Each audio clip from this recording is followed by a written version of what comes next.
go. Here's an Escalade. All right, guys, you can get your picture. You can't block the step. All right.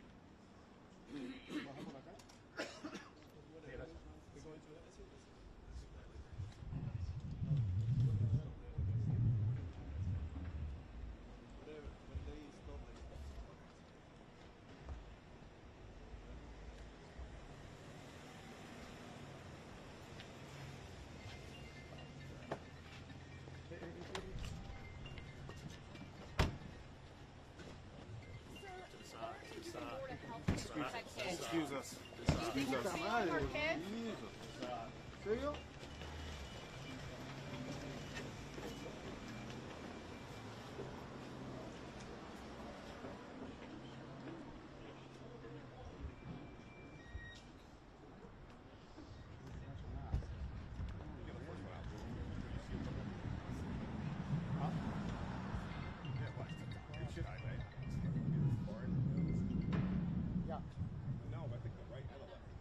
Hello?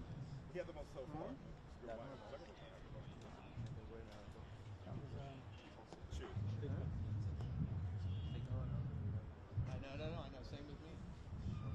You clearly see it was him. He's kind of blocked a bit by the guys, but I got you. Good morning. Necessarily something that's well loved.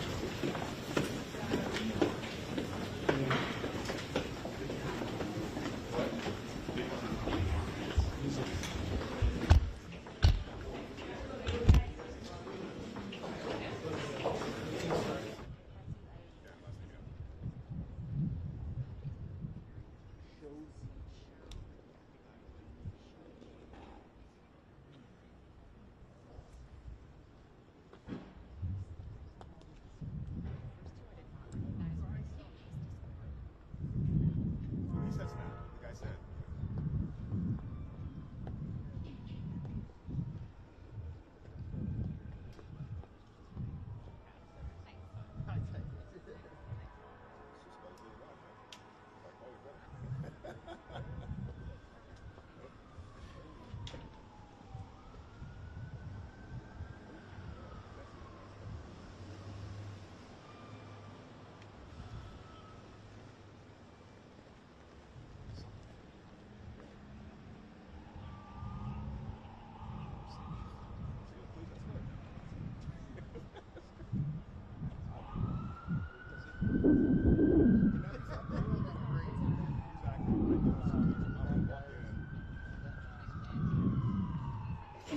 But it's my breakfast. No worries. What are you hoping to hear today at this hearing inside the room? I'm hoping to hear some solutions. The cynic in me tells me we'll just hear a lot of yada, yada, yada. You know, we're doing a swell job and all of this. But clearly they're not. We've got a problem with kids being exploited on social media. So we'll see. Senator. I don't know if anything will come out of it. You know, I've been here 7 years, and so far, all I've seen us do is run around, going to hearings, issuing press releases, talking about the issue, and we've yet to really pass a privacy bill. We've done a little bit on child exploitation, but we need to do more. Somebody had a question over here. Senator, where do you think this negotiation on the border needs to go right now? My understanding is that Senate Republicans are thinking about shelving the border piece of this negotiation. Is it time to do that in your mind? Well, we don't have anything to shelve. And that's part of the problem. As you know, we've been working on this, 3 or 4 months? And every week we come back up here and they tell us, well, we can't tell you what's in it. If we told you what's in it, we'd have to kill you and also tell you who killed Jimmy Hoffa. But trust us, it's stronger than bear's breath. It's going to be the most wonderful thing in the world. But we haven't seen the language. And it may be that our time has passed. You know, when you have your votes, and I think a month ago the votes were there, when you have your votes, you take them. you don't keep negotiating and dithering. I'm not criticizing anybody. I'm just saying it is what it is. And I don't know if we're going to see language this week or next week or next week. You think the votes were there previously? What changed in your mind? Well, the longer you wait, the harder it gets. The more people have to think about it. The rumors start.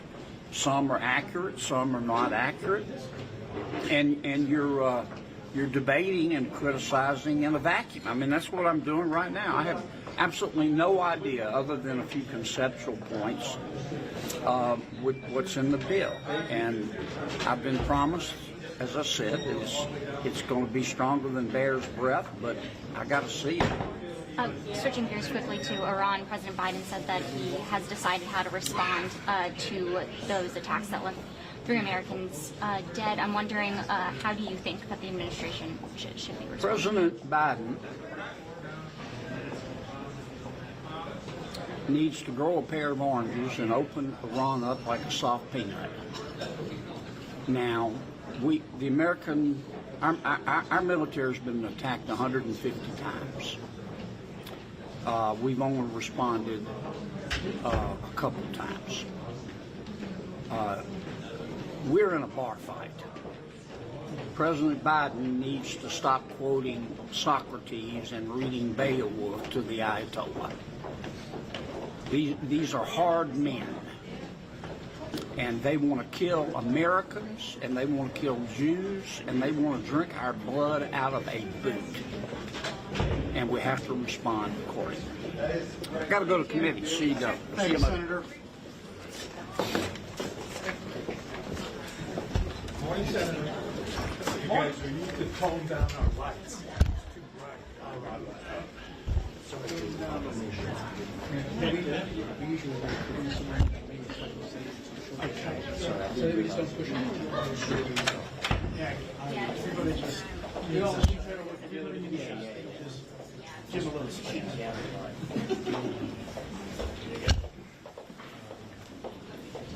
Go back to our six spots. Oh. Sorry.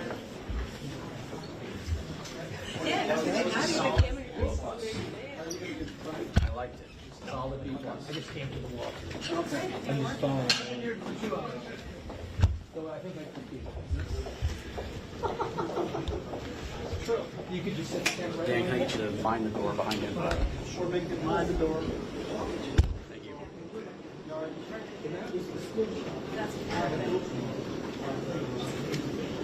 Yeah. Thank you.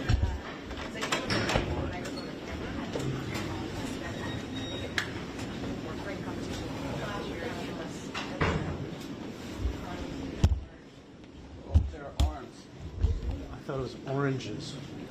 I like that line. That was pretty good.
guess so.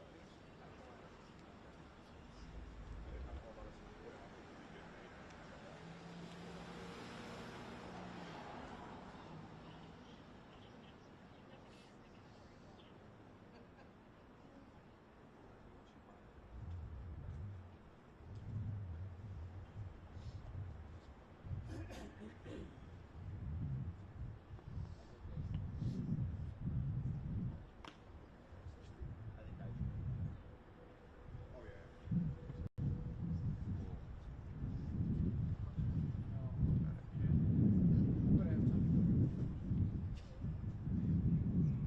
You're a brave soul.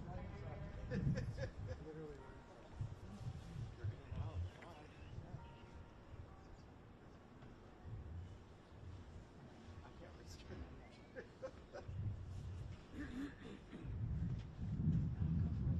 Go for it. Let her just stand in front of everybody.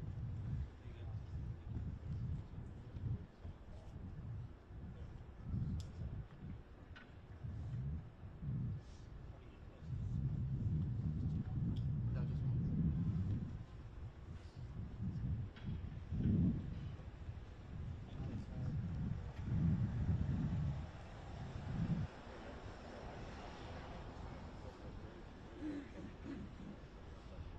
I won't be able to tell you when it comes up, but you see the camera.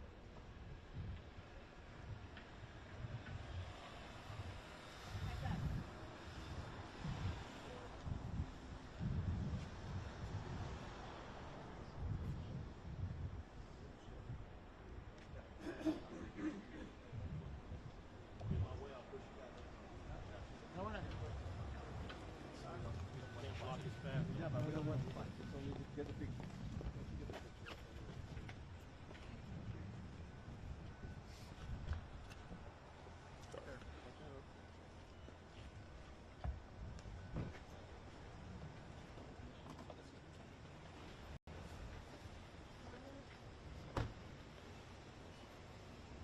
Mr. Zuckerberg, Mark, why don't you stop billions on protecting our kids? what are you going to do to protect Mark, your why kids? don't you spend billions on protecting our kids?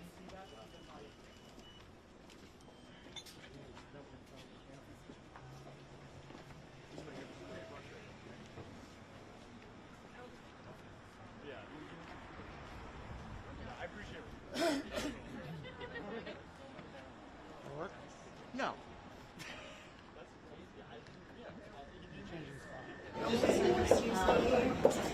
Thank you so much, Susan.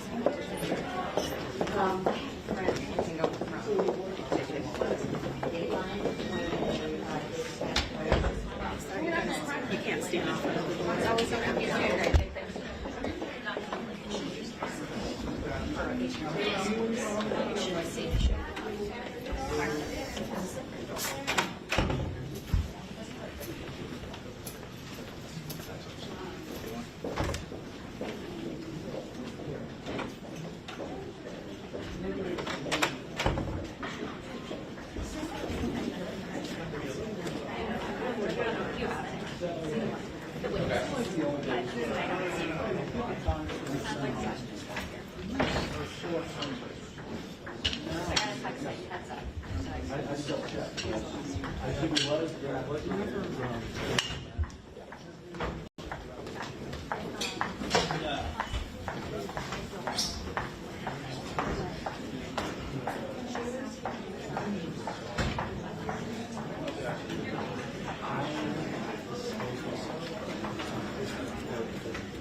Oh, yeah. They're rolling. Yeah. They're chasing. How you doing? You need it? I'll take a coffee. You got it. I'll be greedy. We'll see you in a bit. Yeah.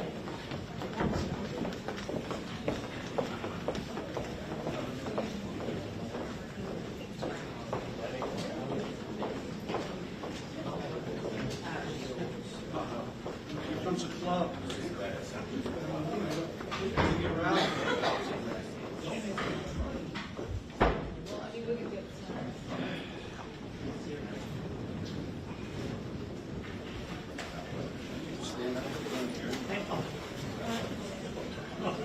you still want cuts? Yeah. Okay. I'm going to let the cuts folks know. Yeah, just ready to go when you are. I mean, you're welcome to go in whenever. I don't need an escort. Well, you can go around the front. You don't need me to walk you around to the front of the room. Sorry, that's what I was saying. I wasn't being clear. I was expecting you to read my mind.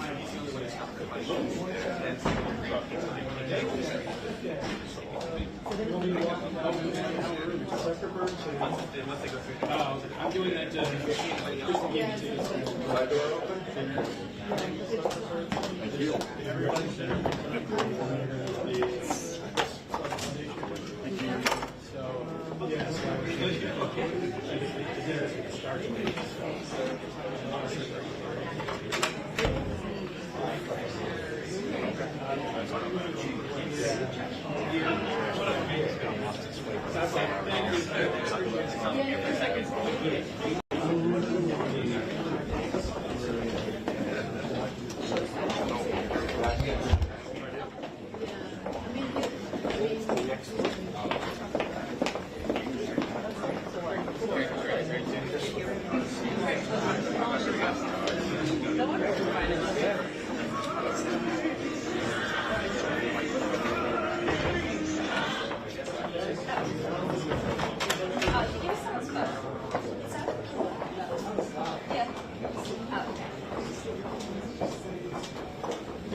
Charles, is there a designated time? There's just going to be a cut variation.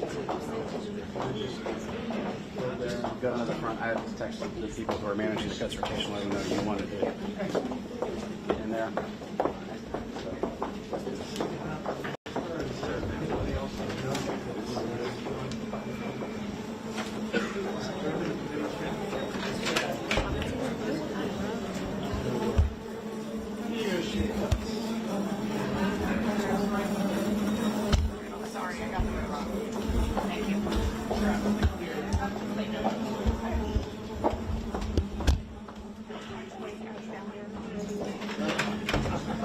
They're at the intersection. Gotcha. Which is. See you in a minute, fellas. Have fun.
It's already full. Robert, are you the leader of the cuts? Yeah, right here.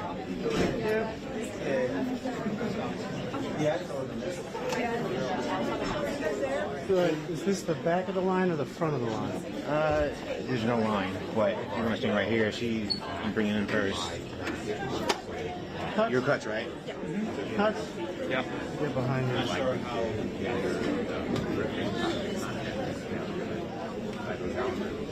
And I think all of the verbiage and high tech.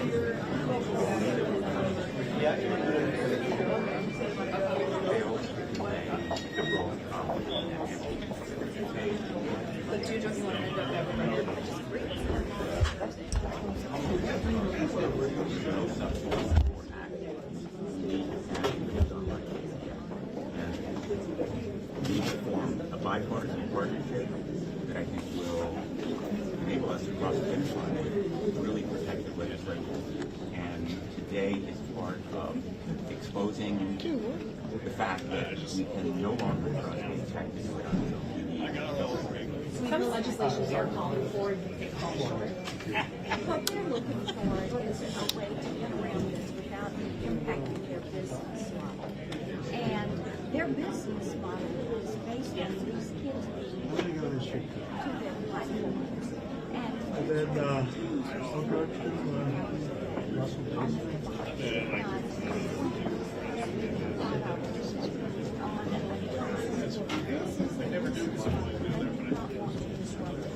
this is why they're fighting for someone's safety because if we give parents and kids the toolbox to disable these algorithms, these platforms when that activity is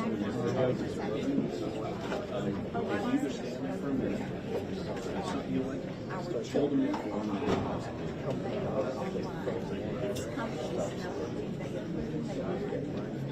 know All of these proposals there for show, not for real.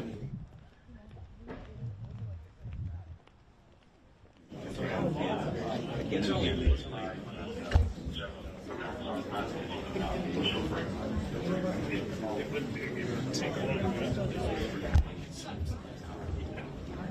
They will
I want to preface my remarks by saying that I've been in Congress for a few years.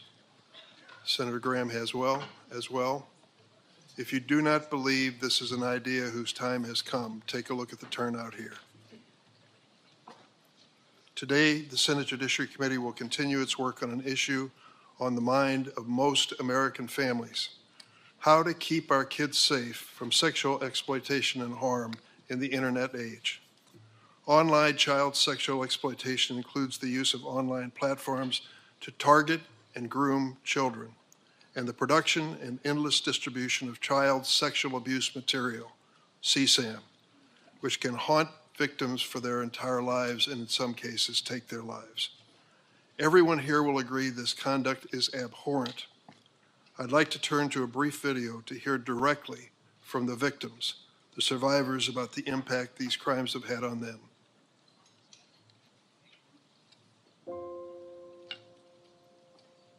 I was sexually exploited on Facebook. I was sexually exploited on Instagram. I was sexually exploited on X. This is my daughter, Olivia. This is our son, Matthew.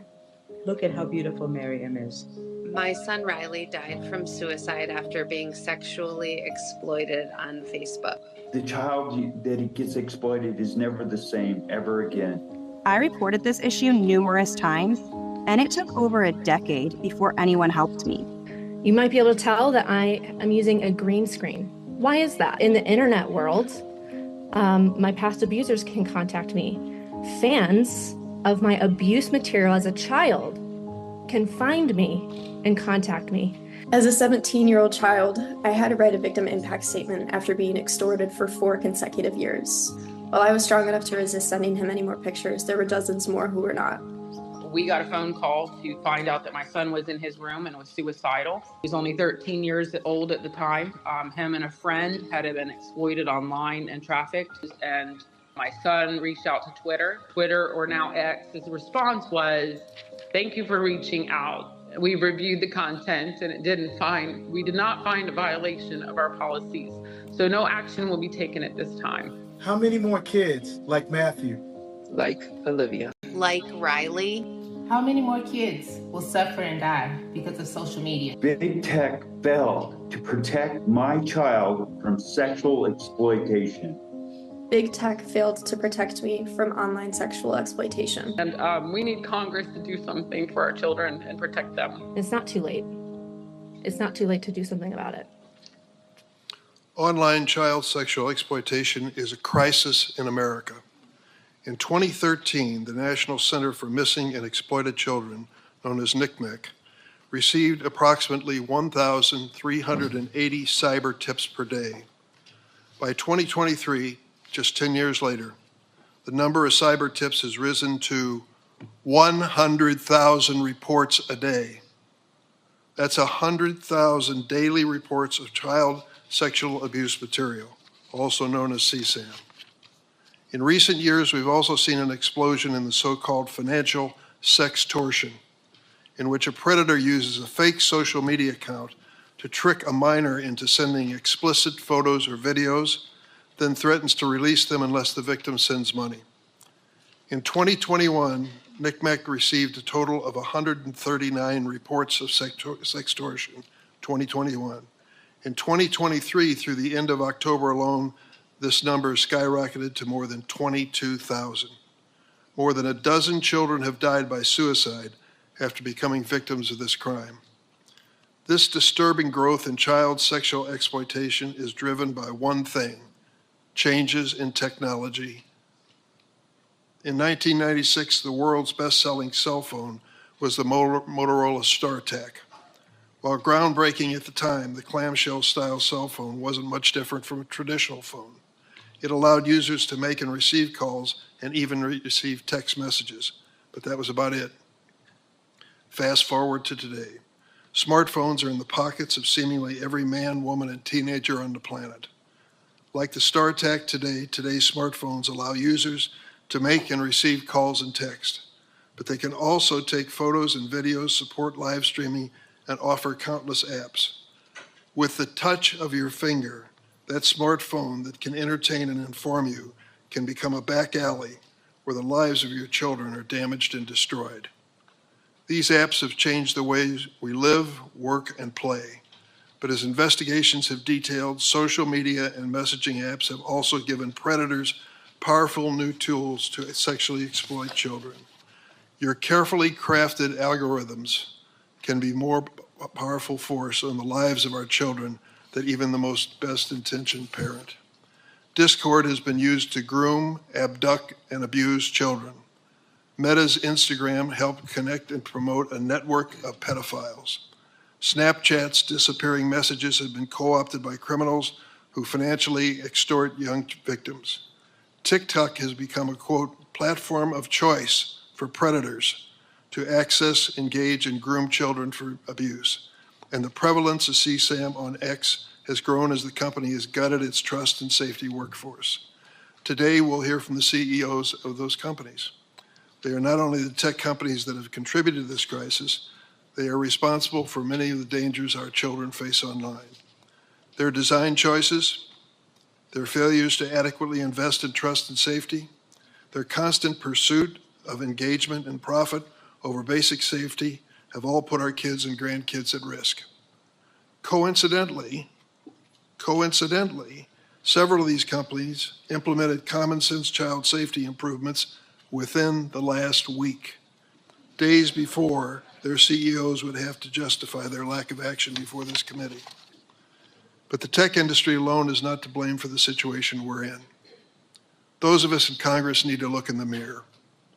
In 1996, the same year the Motorola StarTAC was flying off shelves, and years before social media went mainstream, we passed Section 230 of the Communications Decency Act. This law immunized the then fledgling internet platforms from liability for user-generated content. Interesting, only one other industry in America has an immunity from civil liability. We'll leave that for another day. For the past 30 years, Section 230 has remained largely unchanged, allowing big tech to grow into the most profitable industry in the history of capitalism without fear of liability for unsafe practices. That has to change.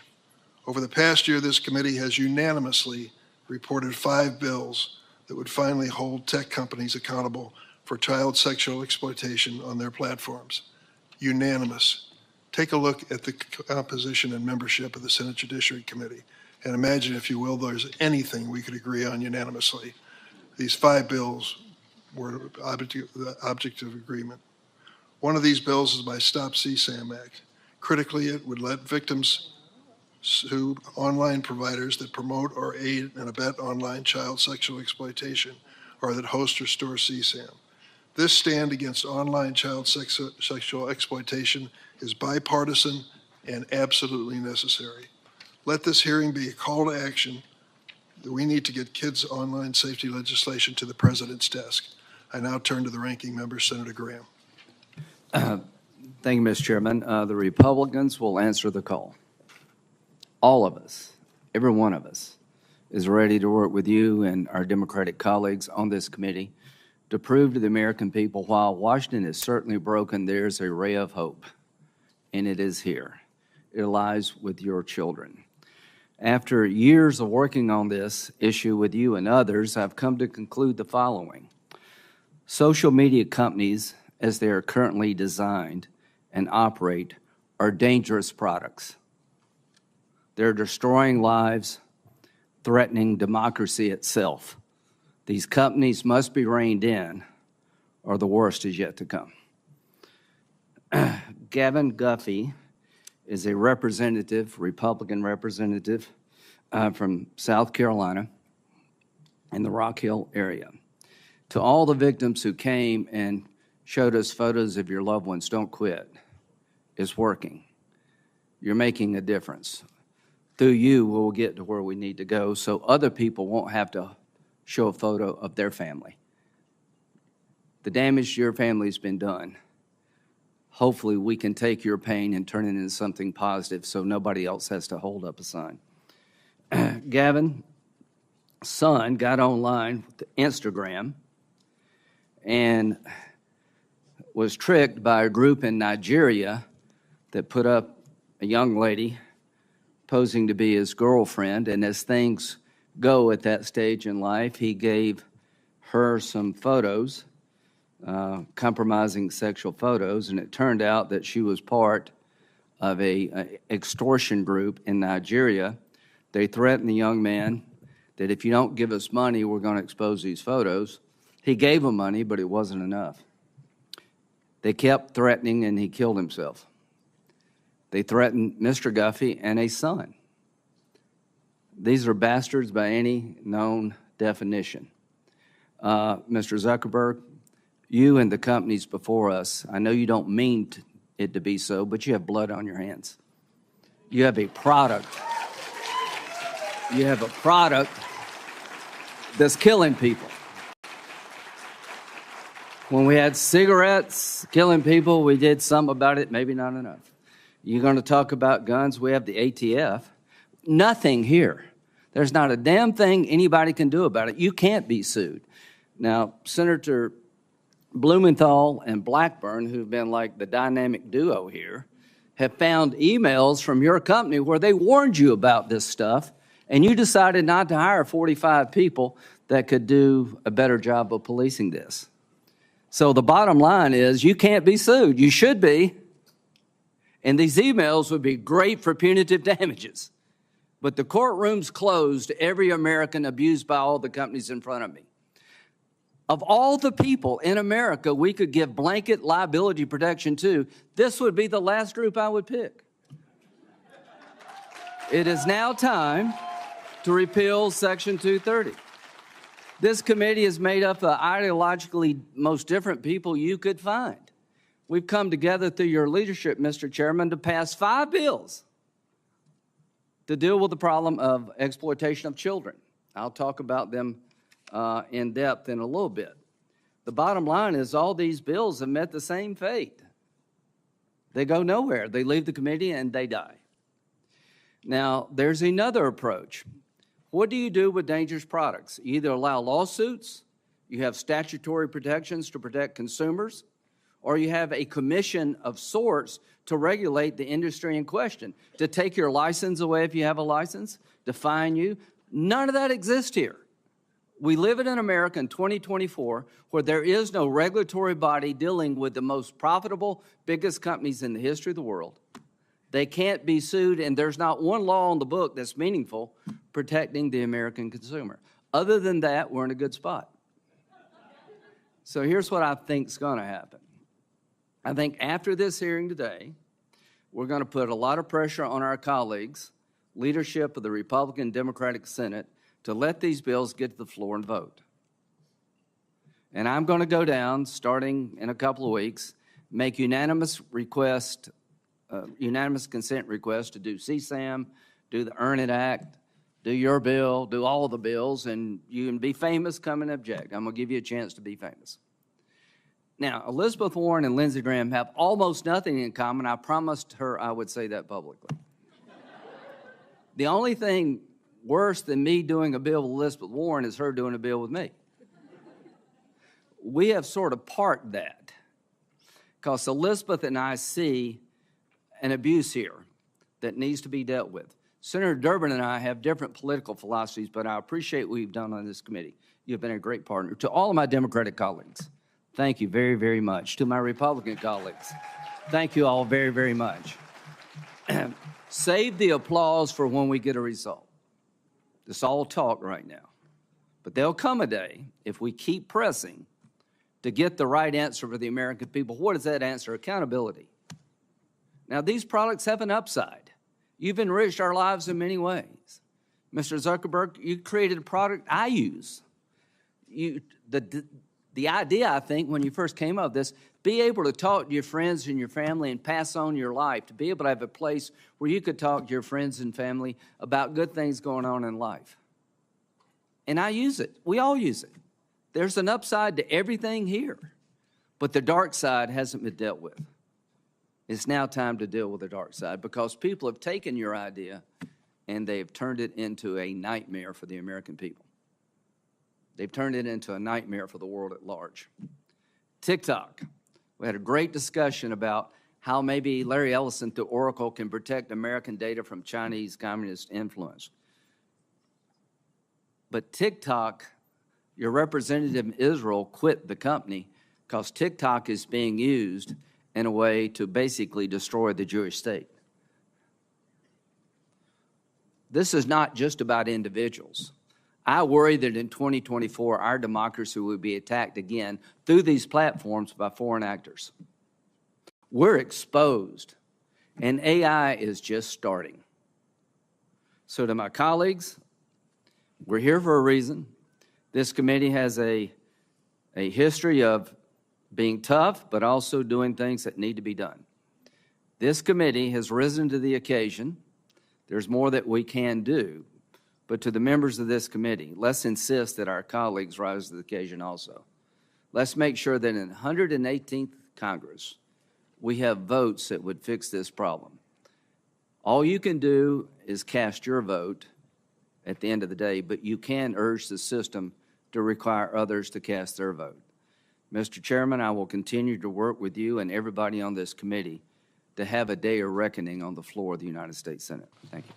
Thank you, Senator Graham. Today we welcome 5 witnesses whom I'll introduce now. Jason Citron, the CEO of Discord Incorporated. Mark Zuckerberg, the founder and CEO of Meta. Evan Spiegel, the co-founder and CEO of Snap Incorporated. Shou Chu, the CEO of TikTok. And Linda Yaccarino, the CEO of X Corporation, formerly known as Twitter. I will note for the record that Mr. Zuckerberg and Mr. Chu are appearing voluntarily. I am disappointed that our other witnesses did not offer that same degree of cooperation. Mr. Citron, Mr. Spiegel, and Ms. Yaccarino are here pursuant to subpoenas. And Mr. Citron only accepted service of his subpoena after U.S. Marshals were sent to Discord's headquarters at taxpayers' expense. I hope this is not a sign of your commitment or lack of commitment to addressing the serious issue before us. After I swear in the witnesses, each witness will have 5 minutes to make an opening statement. Then senators will ask questions in an opening round, each of 7 minutes. I expect to take a short break at some point during questioning to allow the witnesses to stretch their legs. If anyone is in need of a break at any point, please let my staff know. Before I turn to the witnesses, I'd also like to take a moment to acknowledge that this hearing has gathered a lot of attention, as we expected. We have a large audience, the largest I've seen in this room today. I want to make clear, as with other Judiciary Committee hearings, we ask people to behave appropriately. I know there is high emotion in this room for justifiable reasons, but I ask you to please follow the traditions of the committee. That means no standing, shouting, chanting, or applauding witnesses. Disruptions will not be tolerated. Anyone who does disrupt the hearing will be asked to leave. The witnesses are here today to address a serious topic. We want to hear what they have to say. I thank you for your cooperation. Could all of the witnesses please stand to be sworn in? Do you affirm the testimony you're about to give before the committee will be the truth, the whole truth, and nothing but the truth, so help you God? Let the record reflect that all the witnesses have answered in the affirmative. Mr. Citron, please proceed with your opening statement. Good morning. Good morning. My name is Jason Citron, and I am the co-founder and CEO of Discord. We are an American company with about 800 employees living and working in 33 states. Today, Discord has grown to more than 150 million monthly active users. Discord is a communications platform where friends hang out and talk online about shared interests, from fantasy sports to writing music to video games. I've been playing video games since I was 5 years old, and as a kid, it's how I had fun and found friendship. Many of my fondest memories are of playing video games with friends. We built Discord so that anyone could build friendships playing video games, from Minecraft to Wordle and everything in between. Games have always brought us together, and Discord makes that happen today. Discord is one of the many services that have revolutionized how we communicate with each other in the different moments of our lives. iMessage, Zoom, Gmail, and on and on. They enrich our lives, create communities, accelerate commerce, healthcare, and education. Just like with all technology and tools, there are people who exploit and abuse our platforms for immoral and illegal purposes. All of us here on the panel today and throughout the tech industry have a solemn and urgent responsibility to ensure that everyone who uses our platforms is protected from these criminals, both online and off. Discord has a special responsibility to do that because a lot of our users are young people. More than 60% of our active users are between the ages of 13 and 24. It's why safety is built into everything we do. It's essential to our mission and our business. And most of all, this is deeply personal. I'm a dad with 2 kids. I want Discord to be a product that they use and love, and I want them to be safe on Discord. I want them to be proud of me for helping to bring this product to the world. That's why I am pleased to be here today to discuss the important topic of the online safety of minors. My written testimony provides a comprehensive overview of our safety programs. Here are a few examples of how we protect and empower young people. First, we've put our money into safety. The tech sector has a reputation of larger companies buying smaller ones to increase user numbers and boost financial results. But the largest acquisition we've ever made at Discord was a company called Centropy. It didn't help us expand our market share or improve our bottom line. In fact, because it uses AI to help us identify, ban, and report criminals and bad behavior, it has actually lowered our user count by getting rid of bad actors. Second, you've heard of end-to-end encryption that blocks anyone, including the platform itself, from seeing users' communications. It's a feature on dozens of platforms, but not on Discord. That's a choice we've made. We don't believe we can fulfill our safety obligations if the text messages of teens are fully encrypted, because encryption would block our ability to investigate a serious situation and, when appropriate, report to law enforcement. Third, we have a zero-tolerance policy on child sexual abuse material, or CSAM. We scan images uploaded to Discord to detect and block the sharing of this abhorrent material. We've also built an innovative tool, Teen Safety Assist, that blocks explicit images and helps young people easily report unwelcome conversations. We've also developed a new semantic hashing technology for detecting novel forms of CSAM called CLIP, and we're sharing this technology with other platforms through the Tech Coalition. Finally, we recognize that improving online safety requires all of us to work together. So we partner with nonprofits, law enforcement, and our tech colleagues to stay ahead of the curve in protecting young people online. We want to be the platform that empowers our users to have better online experiences, to build true connections, genuine friendships, and to have fun. Senators, I sincerely hope today is the beginning of an ongoing dialogue that results in real improvements in online safety. I look forward to your questions and to helping the committee learn more about Discord. Thank you, Mr. Citron. Mr. Zuckerberg. Chairman Durbin, Ranking Member Graham, and members of the committee. Every day, teens and young people do amazing things on our services. They use our apps to create new things, express themselves, explore the world around them, and feel more connected to the people they care about. Overall, teens tell us that this is a positive part of their lives, but some face challenges online, so we work hard to provide parents and teens support and controls to reduce potential harms. Being a parent is one of the hardest jobs in the world. Technology gives us new ways to communicate with our kids and feel connected to their lives, but it can also make parenting more complicated.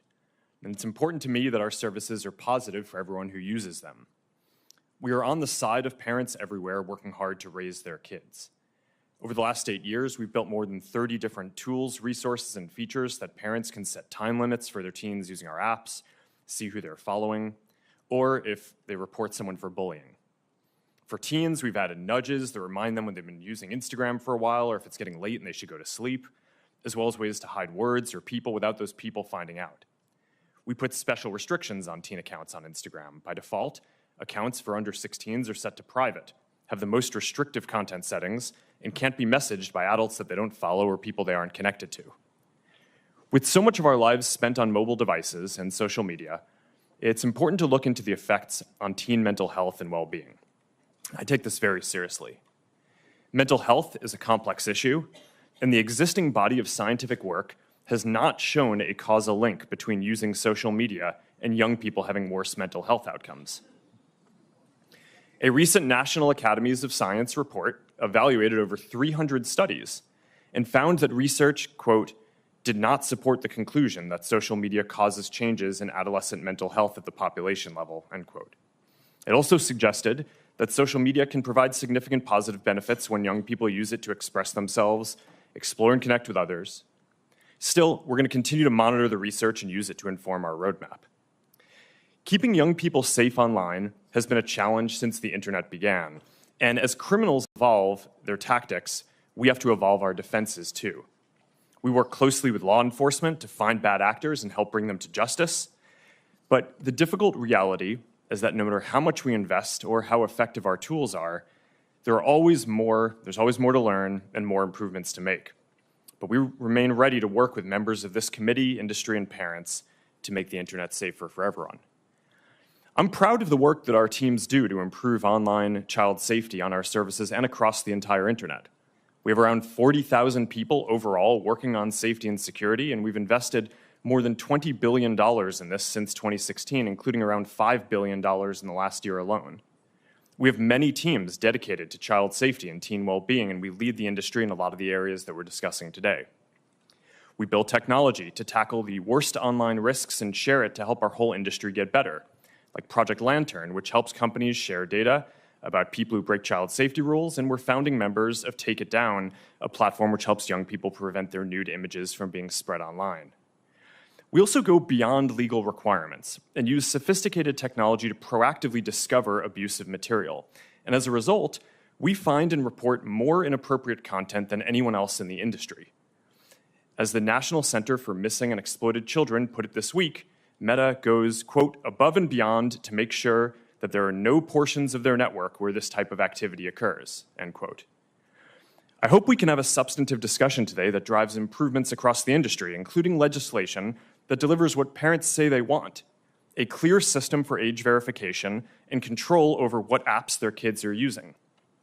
3 out of 4 parents want App Store age verification, and 4 out of 5 want parental approval of whenever teens download apps. We support this. Parents should have the final say on what apps are appropriate for their children and shouldn't have to upload their ID every time. That's what app stores are for. We also support setting industry standards on age-appropriate content and limiting signals for advertising to teens to age and location and not behavior. At the end of the day, we want everyone who uses our services to have safe and positive experiences. Before I wrap up, I want to recognize the families who are here today who have lost a loved one or lived through some terrible things that no family should have to endure. These issues are important for every parent and every platform. I'm committed to continuing to work in these areas, and I hope we can make progress today. Thank you. Mr. Spiegel?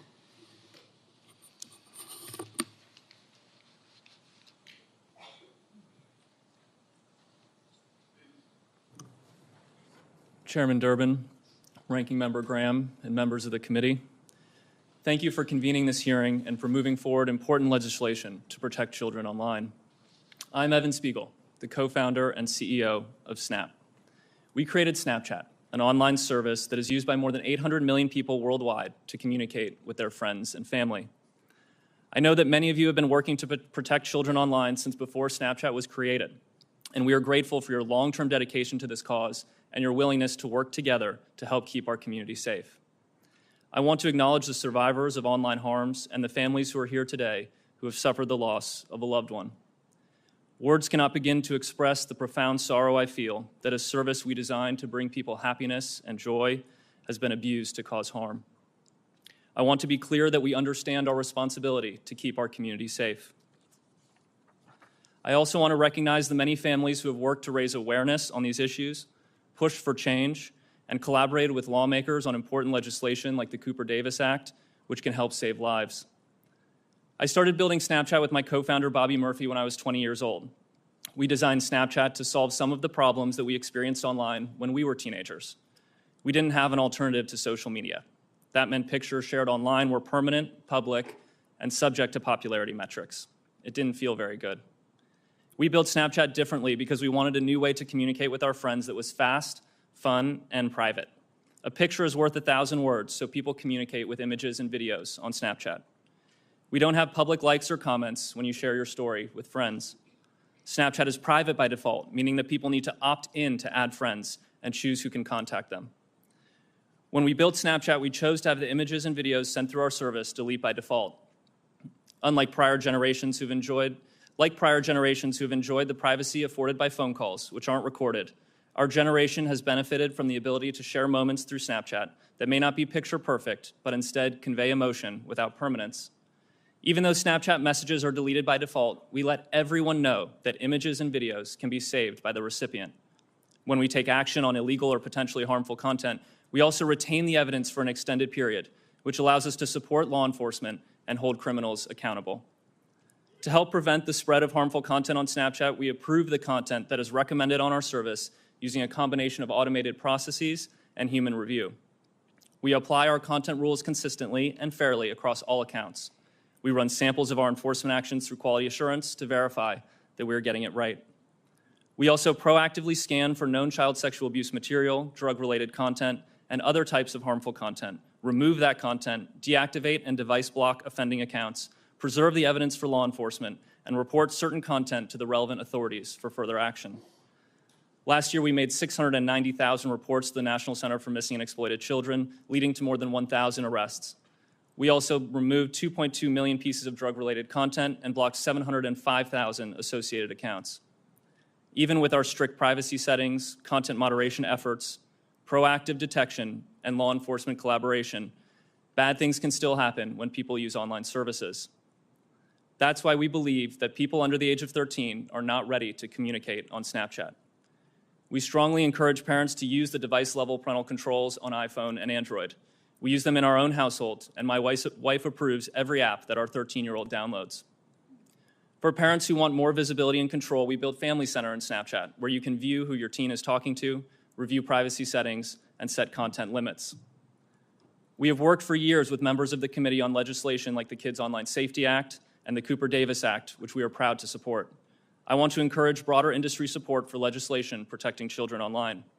No legislation is perfect, but some rules of the road are better than none. Much of the work that we do to protect people that use our service would not be possible without the support of our partners across the industry, government, nonprofit organizations, NGOs, and in particular law enforcement and the first responders who have committed their lives to helping keep people safe. I am profoundly grateful for the extraordinary efforts across our country and around the world to prevent criminals from using online services to perpetrate their crimes. I feel an overwhelming sense of gratitude for the opportunities that this country has afforded me and my family. I feel a deep obligation to give back and to make a positive difference, and I am grateful to be here today as part of this vitally important democratic process. Members of the committee, I give you my commitment that we will be part of the solution for online safety. We will be honest about our shortcomings, and we will work continuously to improve. Thank you, and I look forward to answering your questions. Thank you, Mr. Spiegel. Mr. Chu.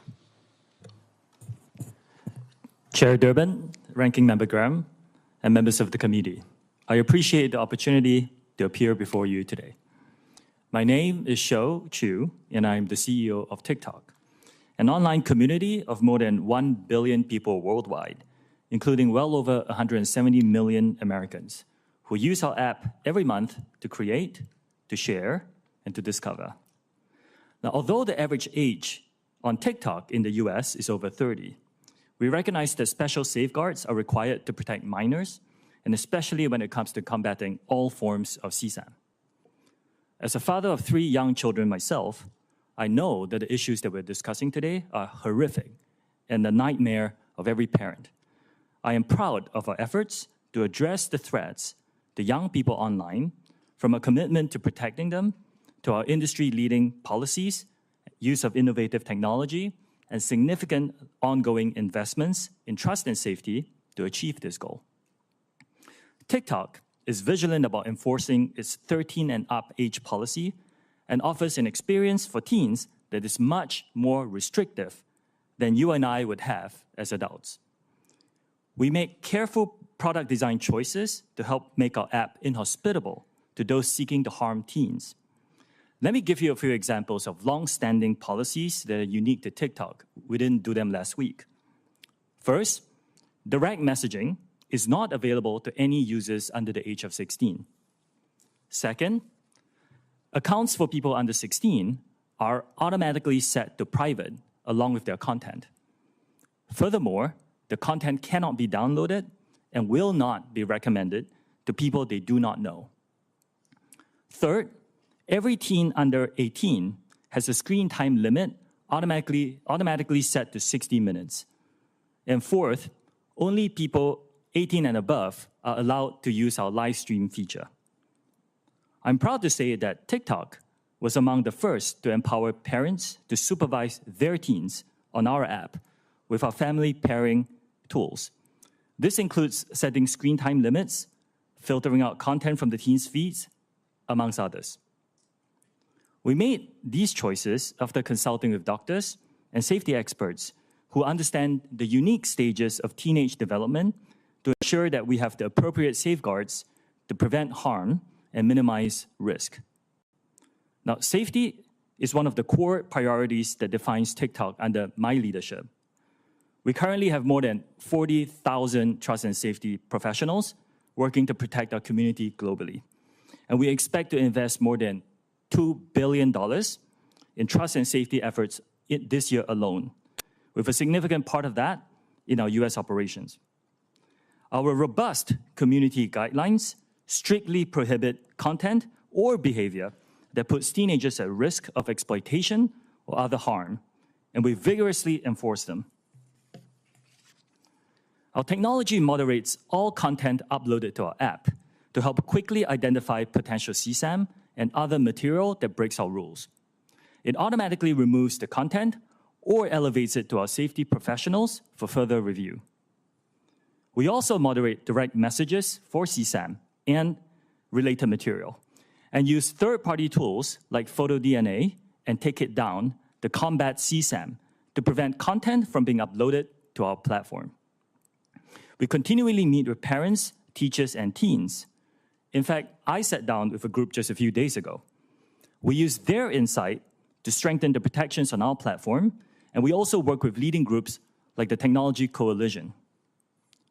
The steps that we're taking to protect teens are a critical part of our larger trust and safety work as we continue our voluntary and unprecedented efforts to build a safe and secure data environment for US users, ensuring that our platform remains free from outside manipulation and implementing safeguards on our content recommendation and moderation tools.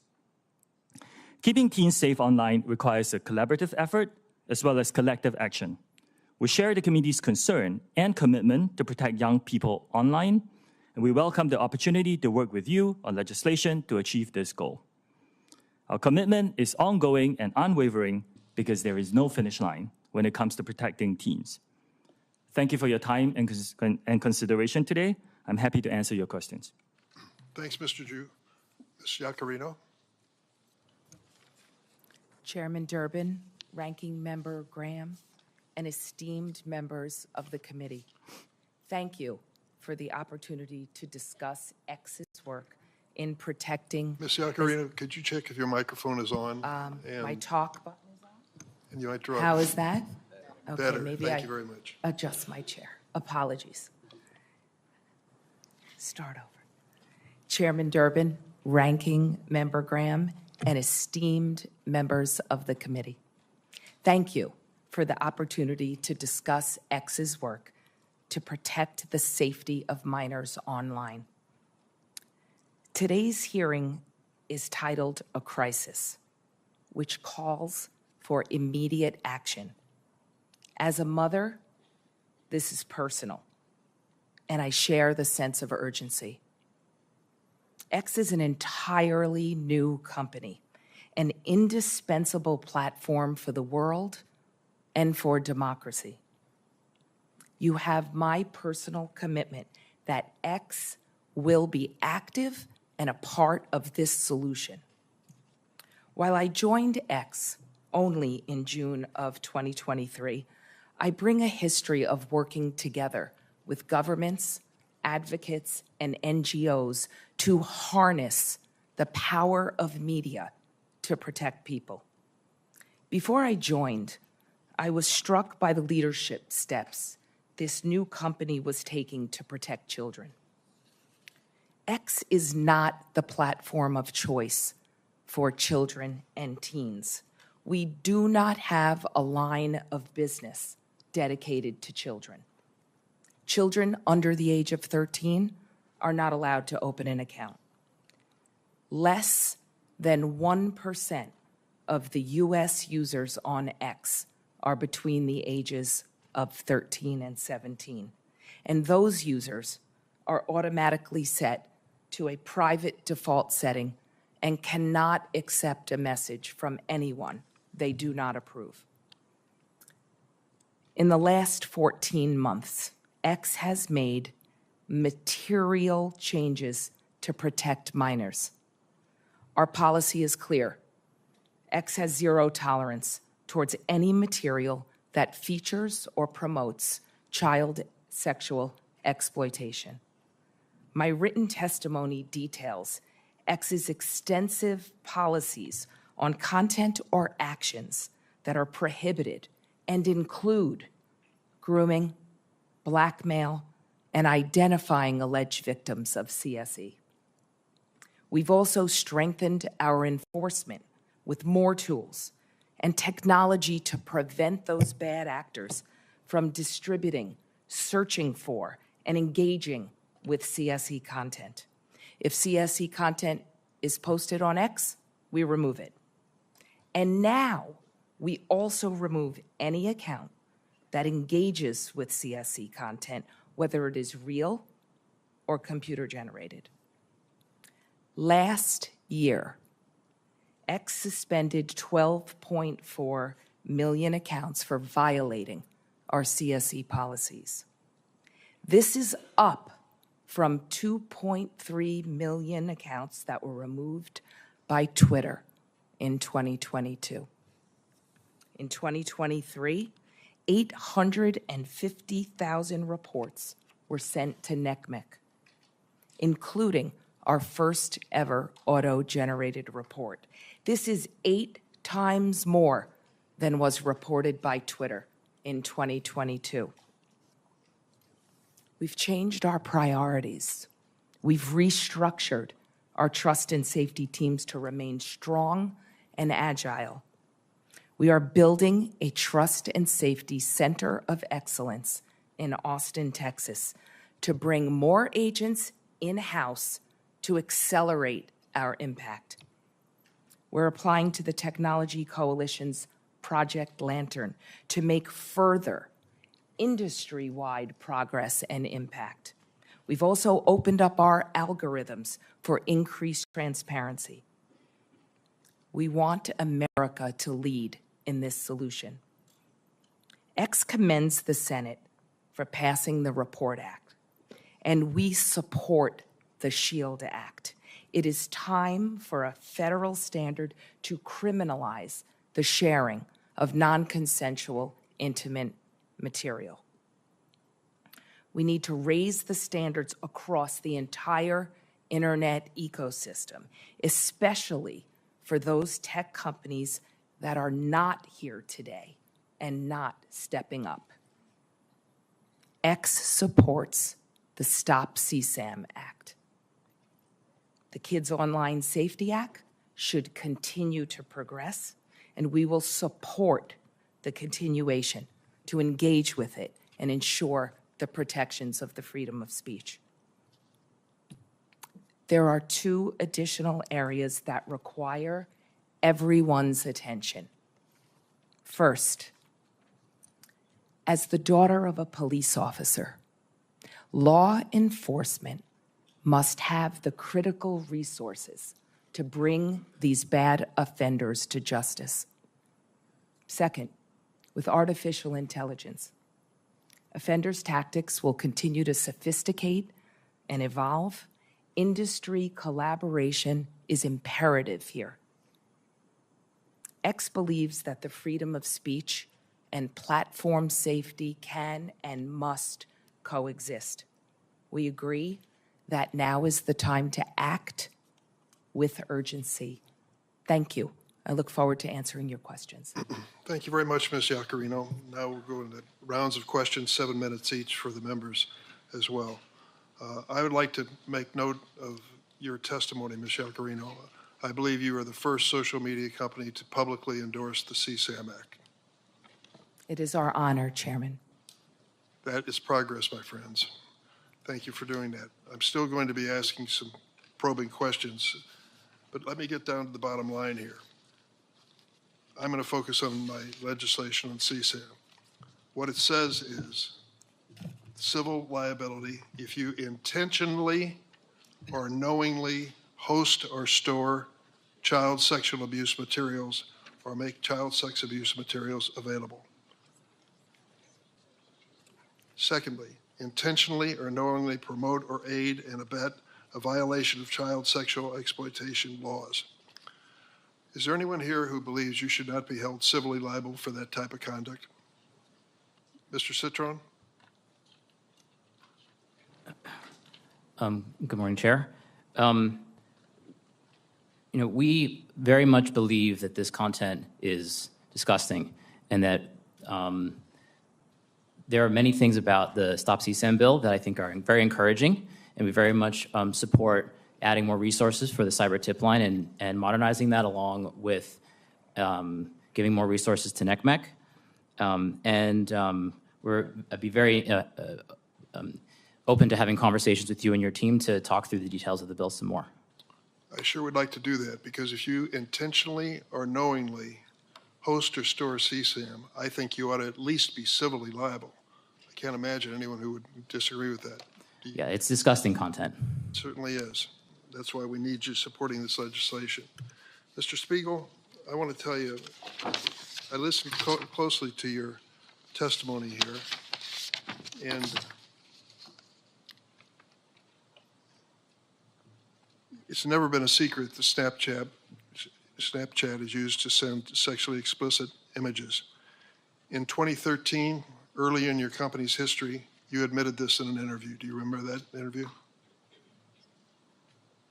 Senator, I don't recall the specific interview. You said that when you were first trying to get people on the app, you would, quote, go up to the people and be like, hey, you should try this application. You can send disappearing photos. And they would say, oh, for sexting? Do you remember that interview? Senator, when we first created the application, it was actually called Pickaboo, and the idea was around disappearing images. The feedback we received from people using the app is that they were actually using it to communicate. So we changed the name of the application to Snapchat, and we found that people were using it to talk visually. As early as 2017, law enforcement identified Snapchat as the pedophile's go-to sexual exploitation tool.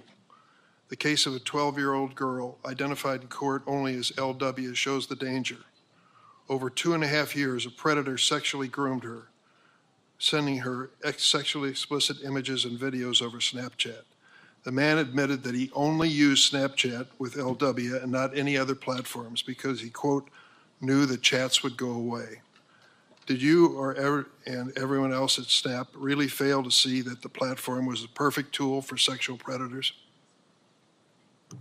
Senator, that behavior is disgusting and reprehensible. We provide in-app reporting tools so that people who are being harassed or who are, have been shared inappropriate sexual content can report it. In the case of harassment or sexual content, we typically respond to those reports within 15 minutes so that we can provide help.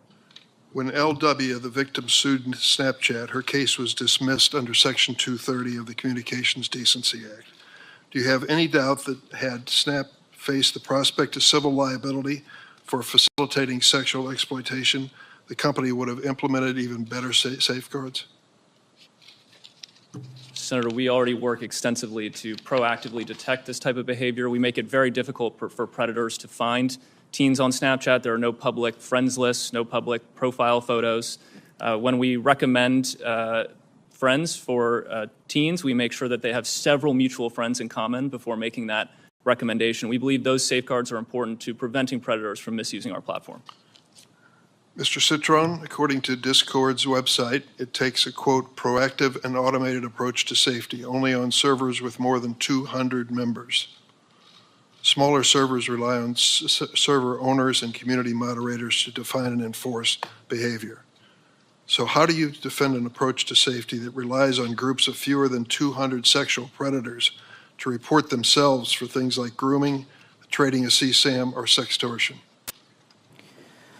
Chair, our goal is to get all of that content off of our platform and ideally prevent it from showing up in the first place or from people engaging in these kind of horrific activities. We deploy a wide array of techniques that work across every surface on Discord. I mentioned we recently launched something called Teen Safety Assist, which works everywhere, and it's on by default for teen users. That kind of acts like a buddy that lets them know if they are in a situation or talking with someone that may be inappropriate, so they can report that to us and block that user. Mr. Citron, if that were working, we wouldn't be here today. Chair, this is an ongoing challenge for all of us. That is why we're here today. But we do have 15% of our company is focused on trust and safety, of which this is one of our top issues. That's more people than we have working on marketing and promoting the company. So we take these issues very seriously, but we know it's an ongoing challenge, and I look forward to working with you and collaborating with our tech peers and the nonprofits to improve our approach. I certainly hope so. Mr. Chu, your organization and business is one of the more popular ones among children. Can you explain to us what you are doing particularly and whether you've seen any evidence of CSAM in your business? Yes, Senator. We have a strong commitment to invest in trust and safety. And as I said in my opening statement, I intend to invest more than $2 billion in trust and safety this year alone. We have 40,000 safety professionals working on this topic. We have built a specialized child safety team to help us identify specialized issues, horrific issues like material like the ones you have mentioned. If we identify any on our platform and we proactively do detection, we will remove it and we will report them to NCMEC and other authorities. Why is it TikTok allowing children to be exploited into performing commercialized sex acts? Senator, I respectfully disagree with that characterization. Our live streaming product is not for anyone below the age of 18. We have taken action to identify anyone who violates that, and we remove them from using that service. At this point, I'm going to turn to my ranking member, Senator Graham. Thank you, Mr. Citron. You said we need to start a discussion. Be honest with you, we've been having this discussion for a very long time. We need to get a result, not a discussion. Do you agree with that? Ranking member, I agree this is an issue that we've also been very focused on since we started our company in 2015, Okay. but this is the first Are time you familiar with the Earn It Act, authored by myself and Senator Blumenthal? A little bit, yes. Okay, or do you support that? Like yes or no? We're not prepared to support it today, but we Okay. believe Do that you section, support the CSAM Act?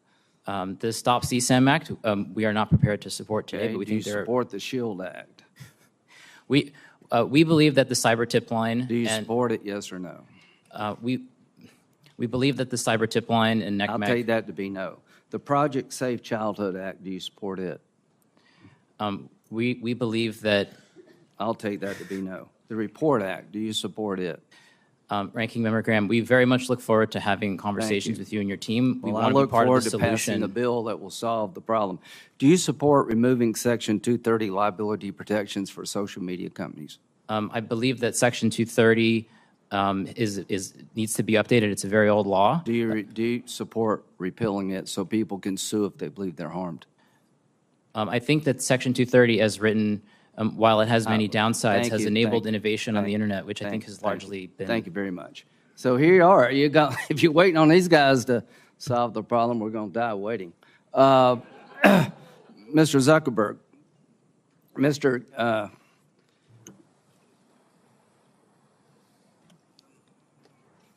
Try to be respectful here.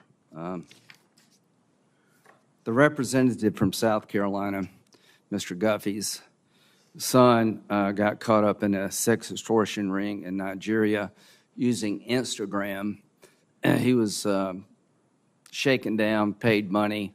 That wasn't enough, and he killed himself using Instagram. What would you like to say to him? Well, it's terrible. I mean, no one should have to go through something like that. Do you think he should be allowed to sue you? I think that they can sue us. Well, I think he should, and he can't. So the bottom line here, folks, is that this committee is done with talking. We passed 5 bills unanimously that in their different ways, and look at who did this.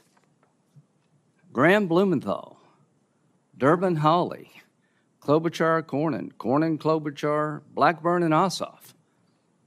I mean, we've found common ground here that just is astonishing. And we've had hearing after hearing, Mr. Chairman, and the bottom line is I've come to conclude, gentlemen, that you're not going to support any of this. Linda, how you say your last name? Yacarino. Do you support the Earn It Act? We strongly support the collaboration to raise industry practices to Do you support the Earn prevent It Act? CSAM. Do you support the Earn It Act? In English, do you support the Earn It Act? Yes or no? We don't need double speak We look here. forward to supporting and continue our conversations. Okay, so I'll as take you that can as no. see, But you have taken, the reason the Earn It Act's important, you can actually lose your liability protections when children are exploited and you didn't use best business practices. See, the Earn It Act means you have to earn liability protection. You're given it no matter what you do. So to the members of this committee, it is now time to make sure that the people who are holding up the signs can sue on behalf of their loved ones. Nothing will change until the courtroom door is open to victims of social media. $2 billion, Mr. Chu. What percentage is that of what you made last year? Senator, it's a significant and increasing investment. As a I mean, private like, company, we're not you sharing pay our taxes. financials. I mean, 2% is what percent of your revenue? Senator, we're not ready to share our financials in public. Well, I just think $2 billion sounds a lot unless you make $100 billion. So the point is, you know, when you tell us you're going to spend $2 billion, great, but how much do you make? You know, it's all about eyeballs. Well, our goal is to get eyeballs on you. And it's just not about children. I mean, the damage being done. Do you realize, Mr. Chu, that your TikTok representative in Israel resigned yesterday? Yes, I am aware. Okay, and he said, I resigned from TikTok. We're living in a time in which our existence as Jews in Israel, and Israel is under attack and in danger.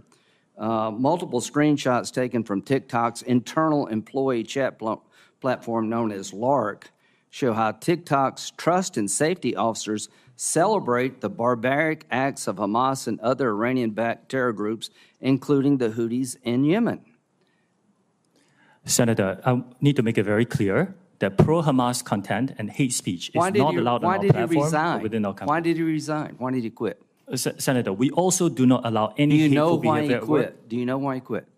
We do not allow this. We will investigate such My question claims. is, he quit. I'm sure he had a good job. He gave up a good job because he thinks your platform is being used to help people who want to destroy the Jewish state. And I'm not saying you want that. Mr. Zuckerberg, I'm not saying you want, as an individual, any of the harms. I am saying that the products you have created with all the upside have a dark side. Mr. Citron, I am tired of talking. I'm tired of having discussions. We all know the answer here. And here's the ultimate answer. Stand behind your product. Go to the American courtroom and defend your practices.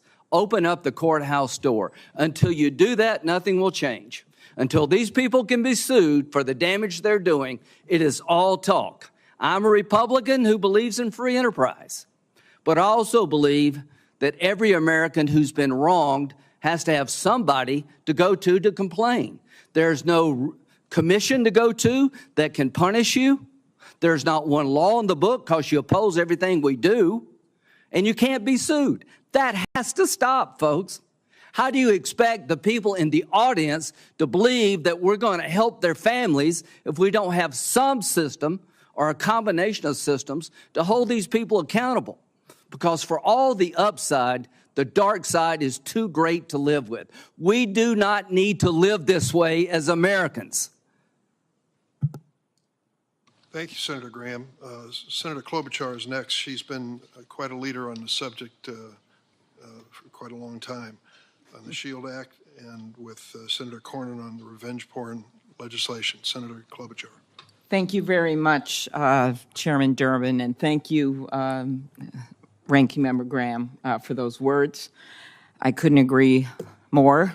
For too long, we have been seeing the social media companies turn a blind eye when kids have joined these platforms in record numbers. They have used algorithms that push harmful content because that content got popular. They provided a venue, maybe not knowingly at first, but for dealers to sell deadly drugs like fentanyl. Our own head of our Drug Enforcement Administration has said they basically been captured by the cartels in Mexico and in China. So I strongly support, first of all, the Stop CSAM bill. I agree with Senator Graham that nothing is going to change unless we open up the courtroom doors. I think the time for all of this immunity is done because I think money talks even stronger than we talk up here. 2 of the 5 bills, as noted, are my bills with Senator Cornyn. One has actually passed through the Senate but is waiting action in the House. But the other one is the SHIELD Act, and I do appreciate those supportive acts of that bill. This is about revenge porn. The FBI director testified before this committee. There's been over 20 suicides of kids attributed to online revenge porn in just the last year. But for those parents out there and those families, this is for them about their own child, but it's also about making sure this doesn't happen to other children. I know because I've talked to these parents. Parents like Bridget Noring from Hastings, Minnesota, who is out there today. Bridget lost her teenage son after he took a fentanyl lace pill that he purchased on the internet. Amy Neville is also here. Platform got the pill. Amy Neville is also here. Her son Alexander was only 14 when he died after taking a pill he didn't know was actually fentanyl. We're starting a law enforcement campaign, One Pill Kills in Minnesota, going to the schools with the sheriffs and law enforcement. But the way to stop it is, yes, at the border and at the points of entry, but we know that 30% some of the people that are getting the fentanyl are getting it off the platforms. Meanwhile, social media platforms generated $11 billion in revenue in 2022 from advertising directed at children and teenagers, including nearly $2 billion in ad profits derived from users age 12 and under. When a Boeing plane lost a door in mid-flight several weeks ago, nobody questioned the decision to ground a fleet of over 700 planes. So why aren't we taking the same type of decisive action on the danger of these platforms when we know these kids are dying? We have bills that have passed through this incredibly diverse committee when it comes to our political views, that have passed through this committee, and they should go to the floor.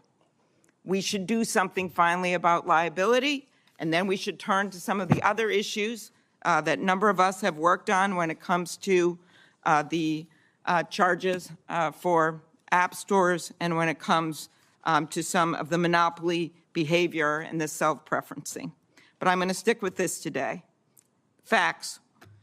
1/3 of fentanyl cases investigated over 5 months had direct ties to social media. That's from the DEA. Facts. Between 2012 and 2022, cyber tip line reports of online child sexual exploitation increased from 415,000 to more than 32 million. And as I noted, at least 20 victims committed suicide in sextortion cases. So I'm going to start with that, with you, Mr. Citron. My bill with Senator Cornyn, the SHIELD Act, includes a threat provision that would help protection and accountability for those that are threatened by these predators. Young kids get a picture, send it in, think they got a new girlfriend or a new boyfriend, ruins their life, or they think it's going to be ruined, and they kill themselves. So could you tell me why you're not supporting the SHIELD Act? Senator, we think it's very important that teens have a safe experience on our platforms. I think that the portion to strengthen law enforcement's ability to investigate crimes against children and hold bad actors accountable is So are you holding open that you may support it?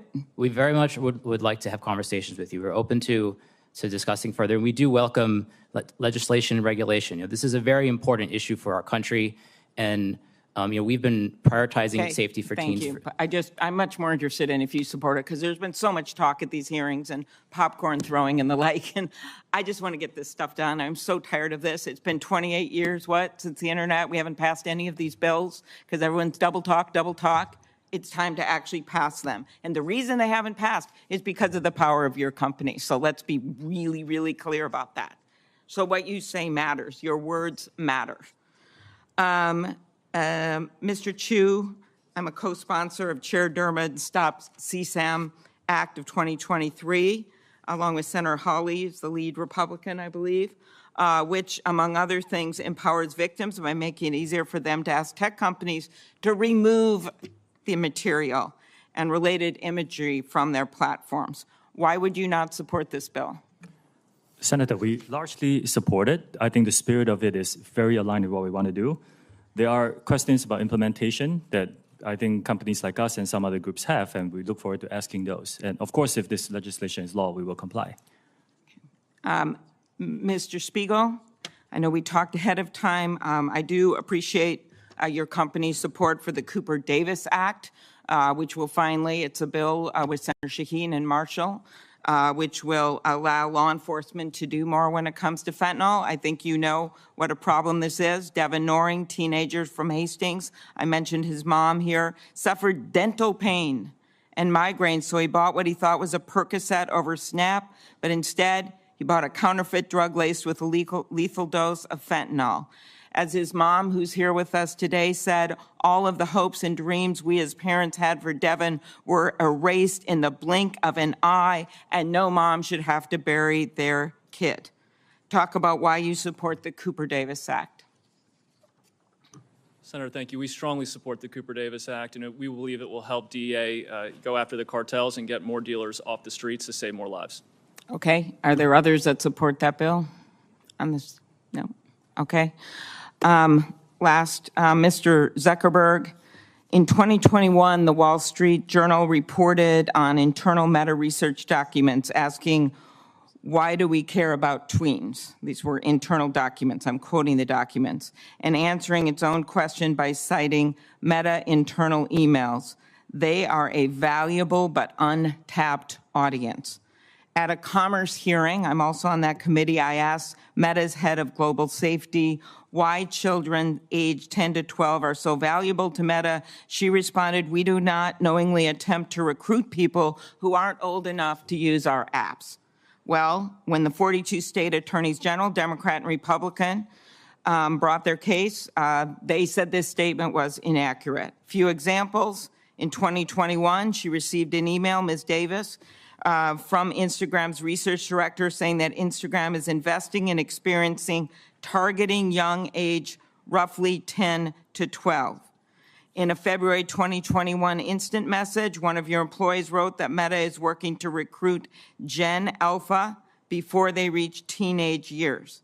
A 2018 email that circulated inside Meta says that you were briefed that children under 13 will be critical for increasing the rate of acquisition when users turn 13. Explain that with what I heard at that testimony at the Commerce hearing, that they weren't being targeted. And I just ask again, as the other witnesses were asked, why your company does not support the Stop CSAM Act or the SHIELD Act. Sure, Senator, I'm happy to talk to both of those. We had discussions internally about whether we should build a kids version of Instagram, like the kids versions of YouTube and other services. We haven't actually moved forward with that, and we currently have no plans to do so. So I can't speak directly to the exact emails that you cited, but it sounds to me like they were deliberations around a project that people internally thought was important and we didn't end up moving forward with. Okay, and the bills, what are you going to say about the two bills? Sure. So overall, I mean, my position on the bills is I agree with the goal of all of them. There are most things that I agree with within them. There are specific things that I would probably do differently. We also have our own legislative proposal for what we think would be most effective in terms of helping the internet in the various companies give parents control over the experience.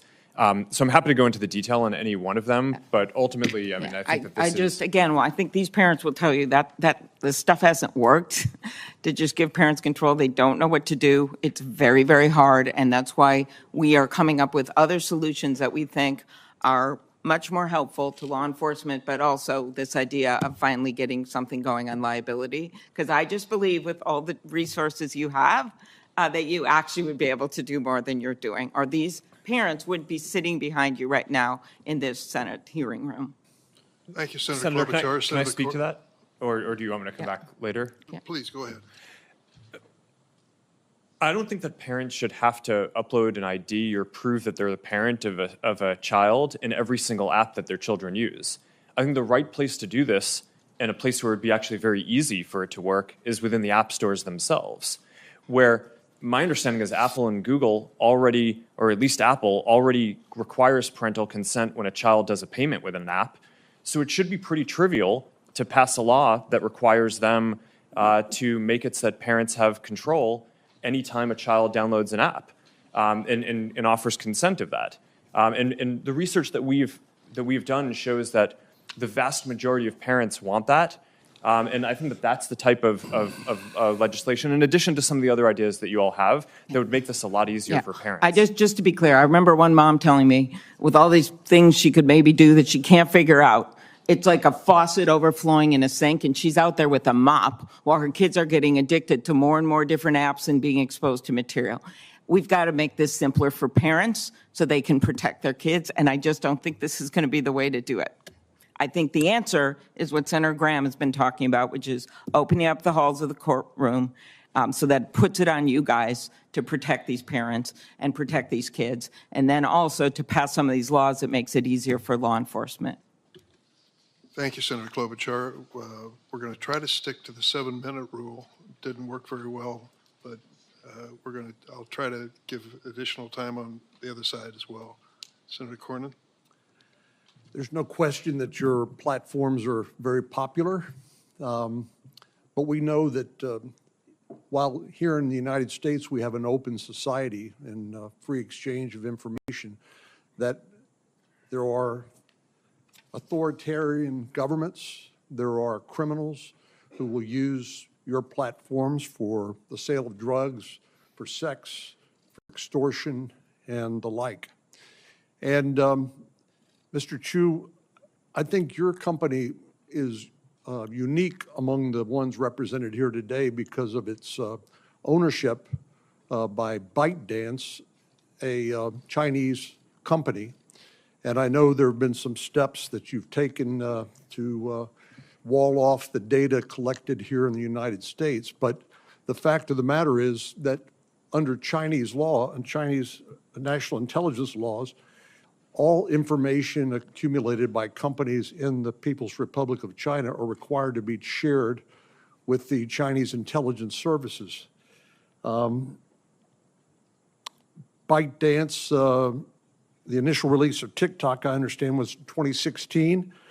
These efforts that you made with Oracle under the so-called Project Texas to wall off the U.S. data was in 2021, and apparently allegedly fully walled off in March of 23.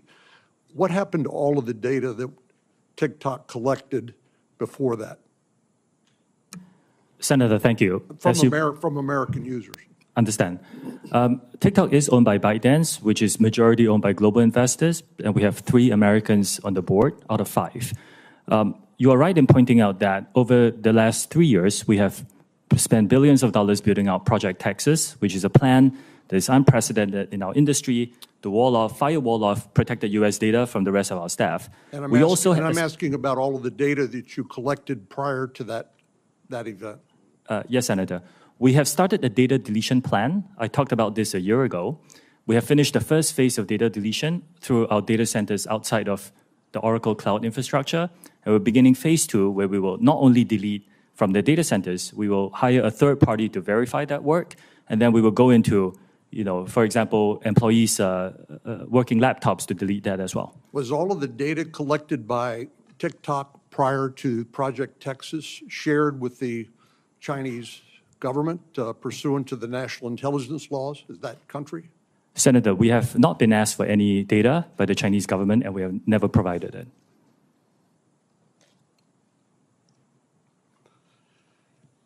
Your company is unique again among the ones represented here today because you're currently undergoing review by the Committee on Foreign Investment in the United States. Is that correct? Senator, yes, there are ongoing discussions, and a lot of our Project Texas work is informed by the discussions with many agencies under the CFIUS umbrella. Well, CFIUS is designed specifically to review foreign investments in the United States for national security risks, correct? Yes, I believe so. And your company is currently being reviewed by this interagency committee at the Treasury Department for potential national security risks. Senator, this review is on a acquisition of Musical.ly, which is an acquisition that was done many years ago. I mean, is this a casual conversation, or are you actually providing information to the Treasury Department about how your platform operates for evaluating a potential national security risk? Senator, it's been many years across 2 administrations and a lot of discussions around how our plans are, how our systems work. We have a lot of robust discussions about a lot of detail. 63% of teens, I understand, use TikTok. Does that sound about right? Senator, I cannot verify that. We know we are popular amongst many age groups. The average age in the US today for our user base is over 30, but we're aware we are popular. And you reside in Singapore with your family, correct? Yes, I reside in Singapore and I work here in the United States as well. And do your children have access to TikTok in Singapore? Senator, if they lived in the United States, I will give them access to our under 13 experience. My children are below the age of 13. My question is, in Singapore, do they have access to TikTok, or is that restricted by domestic law? We do not have an under 13 experience in Singapore. We have that in the United States. Because we were deemed a mixed audience app, and we created under 13 experience in response to that. A Wall Street Journal article published yesterday directly contradicts what your company has stated publicly. According to the journal, employees under the Project Texas say that U.S. user data, including user emails, birth date, IP addresses, continue to be shared with ByteDance staff, again, owned by a Chinese company. Do you dispute that? Yes, Senator. There are many things about that article. They are inaccurate. Where it gets right is that this is a voluntary project that we built. We've spent billions of dollars. There are thousands of employees involved, and it's very difficult because it's unprecedented. Why is it important that the data collected from U.S. users be stored in the United States? Senator, this was a project we built in response to some of the concerns that were raised by members of this committee and others. And that was because of concerns that the data that was stored in China could be accessed by the Chinese Communist Party according to the national intelligence laws, correct?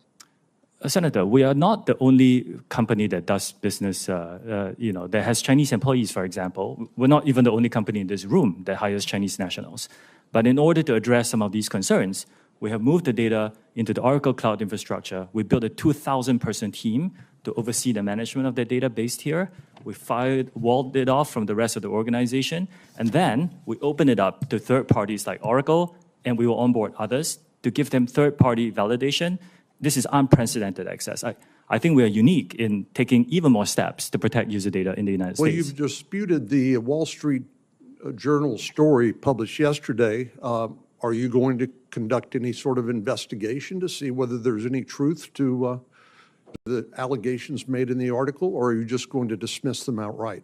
We're not going to dismiss them. So we have ongoing security inspections, not only by our own personnel, but also by third parties to ensure that the system is rigorous and robust.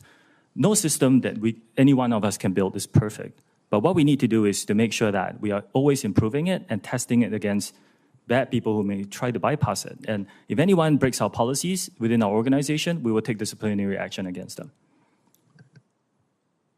Thanks, Senator Cornyn. Senator Coons. Thank you, Chairman Durbin.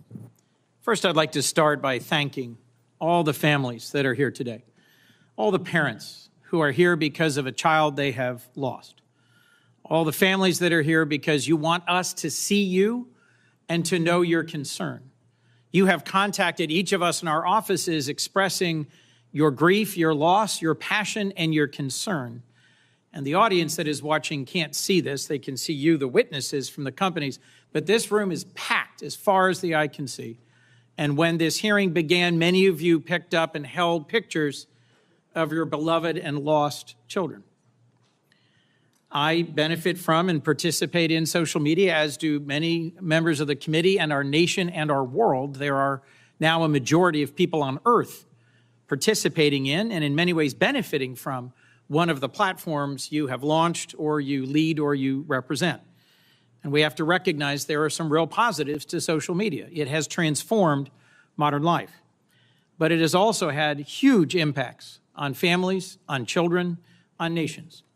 And there's a whole series of bills championed by members of this committee that tries to deal with the trafficking in illicit drugs, the trafficking in illicit child sexual material, the things that are facilitated on your platforms that may lead to self-harm or suicide.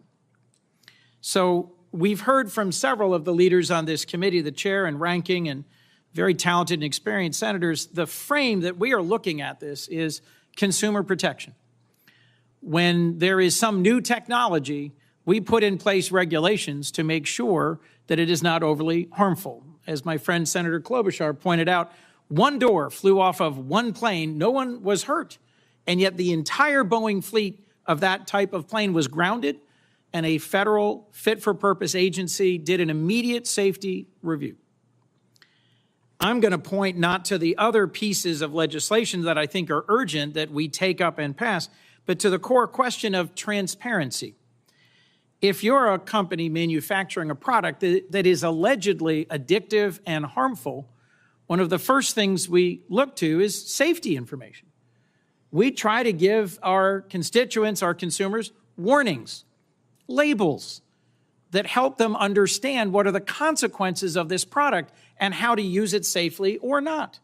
As you've heard pointedly from some of my colleagues, if you sell an addictive, defective, harmful product in this country in violation of regulations and warnings, you get sued. And what is distinct about platforms as an industry is most of the families who are here because there were not sufficient warnings and they cannot effectively sue you. So let me dig in for a moment if I can, because each of your companies voluntarily discloses information about the content and the safety investments you make and the actions you take. There was a question pressed, I think it was by Senator Graham earlier, about TikTok. I believe, Mr. Chu, you said invest $2 billion in safety. My background memo said your global revenue is $85 billion. Mr. Zuckerberg, my background memo says you're investing $5 billion in safety in Meta, and your annual revenue is on the order of $116 billion. So what matters, you can hear some expressions from the parents in the audience. What matters is the relative numbers and the absolute numbers. Your data, folks. If there's anybody in this world who understand data, it's you guys. So I want to walk through whether or not these voluntary measures of disclosure of content and harm are sufficient. Because I would argue we're here because they're not. Without better information, how can policymakers know whether the protections you've testified about, the new initiatives, the starting programs, the monitoring, and the takedowns are actually working? How can we understand meaningfully how big these problems are without measuring and reporting data? Mr. Zuckerberg, your testimony referenced a National Academy of Sciences study that said at the population level, there is no proof about harm for mental health. Well, it may not be at the population level, but I'm looking at a room full of hundreds of parents who have lost children. And our challenge is to take the data and to make good decisions about protecting families and children from harm. So let me ask about what your companies do or don't report. And I'm going to particularly focus on your content policies around self-harm and suicide. And I'm just going to ask a series of yes or no questions. And what I'm getting at is, do you disclose enough?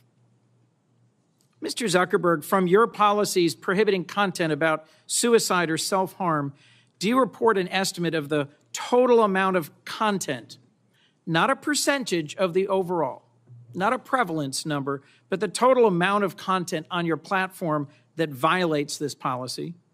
And do you report the total number of views that self-harm or suicide-promoting content that violates this policy gets on your platform? Yes, Senator. We pioneered a quarterly reporting on our community standards enforcement across all these different categories of harmful content.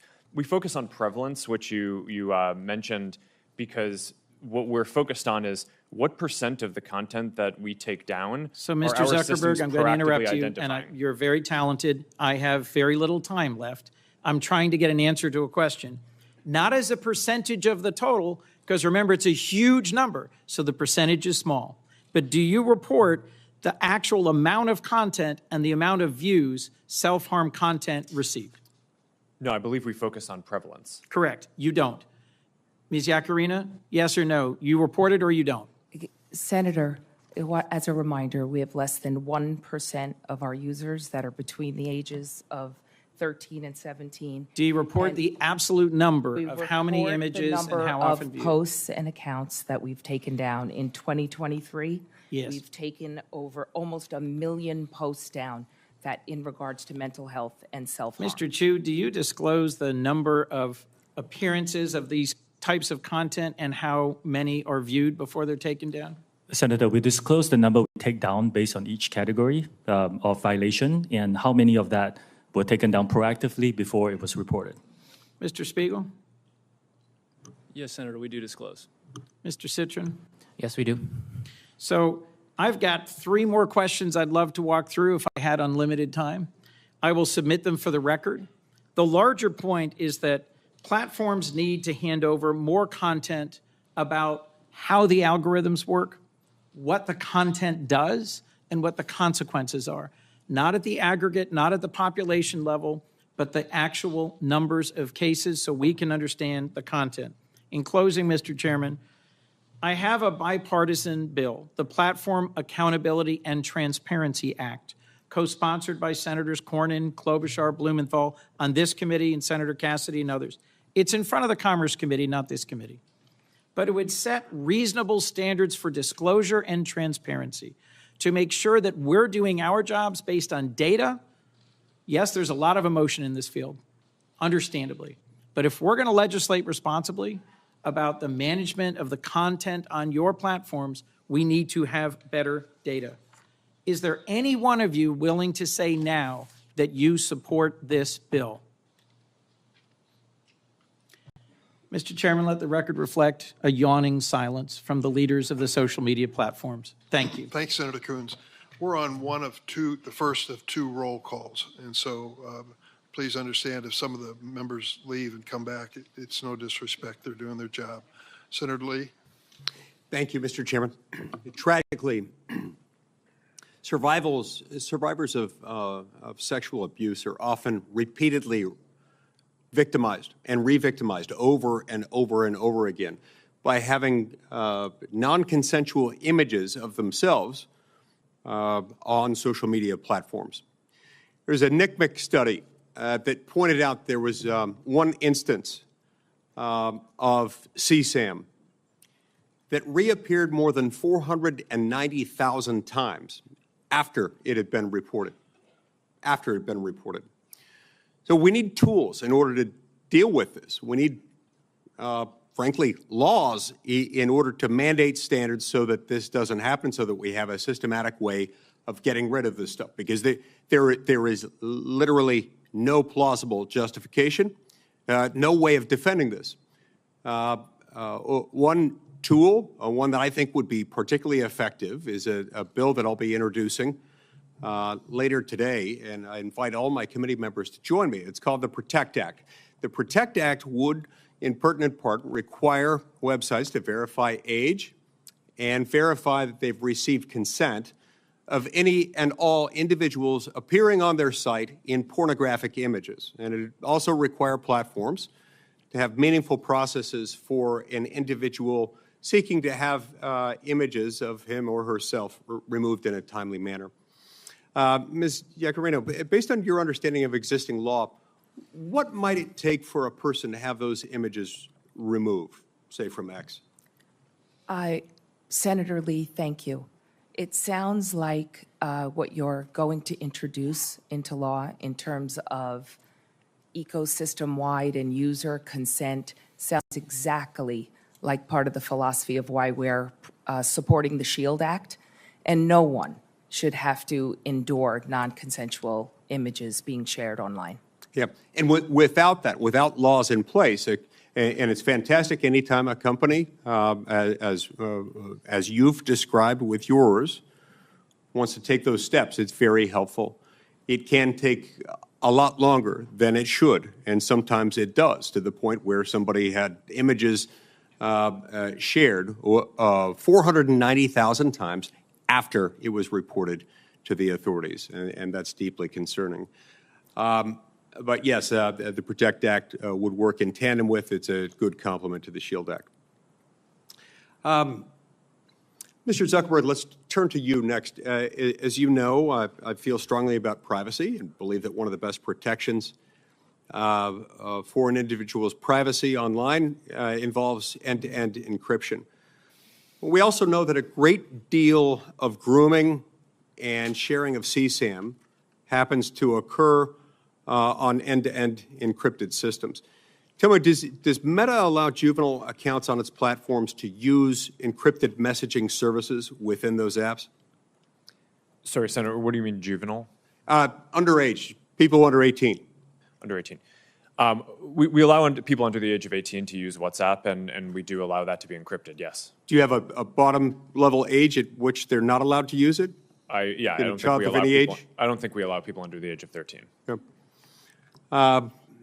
What about you, Mr. Citron? On Discord, do you allow kids to have accounts to access encrypted messaging? Discord is not allowed to be used by children under the age of 13, and we do not use end-to-end encryption for text messages. We believe that it's very important to be able to respond to well-formed law enforcement requests, and we're also working on proactively building technology. We're working with a nonprofit called Thorn to build a grooming classifier so that our Teen Safety Assist feature can actually identify these conversations if they might be happening, so we can intervene and give those teens tools to get out of that situation, or potentially even report those conversations and those people to law enforcement. And encryption, as much as it can prove useful elsewhere, it can be harmful, especially if you're on a site where you know children are being groomed and exploited. If you allow children onto an end-to-end encryption enabled app, that can prove problematic. Now, let's go back to you for a moment, Mr. Zuckerberg.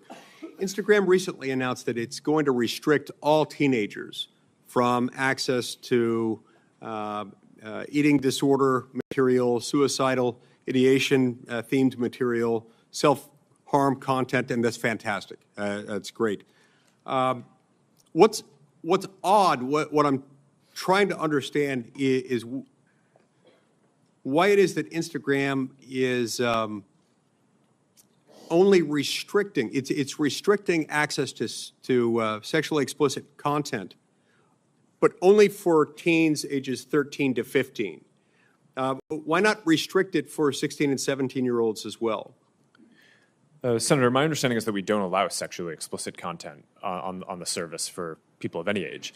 How is that going? You know,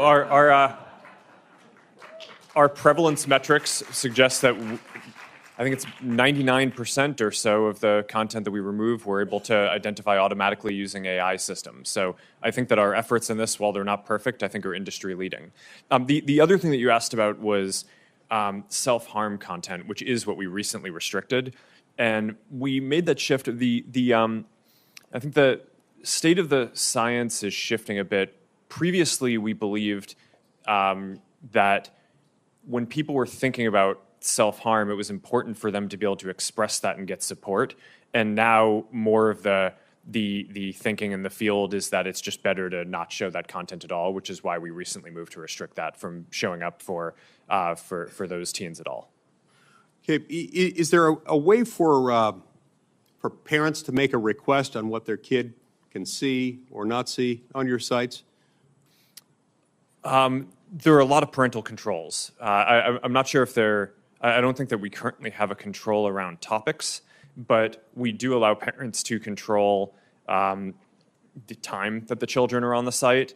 And also, a lot of it is based on kind of monitoring and understanding what the teen's experience is, what they're interacting with. Mr. Citron, Discord allows pornography on its site. Now, reportedly, 17% of minors who use Discord have had online sexual interactions on your platform, 17%, and 10% have those interactions with someone that the minor believed to be an adult. Do you restrict minors from accessing Discord servers that host pornographic material on them?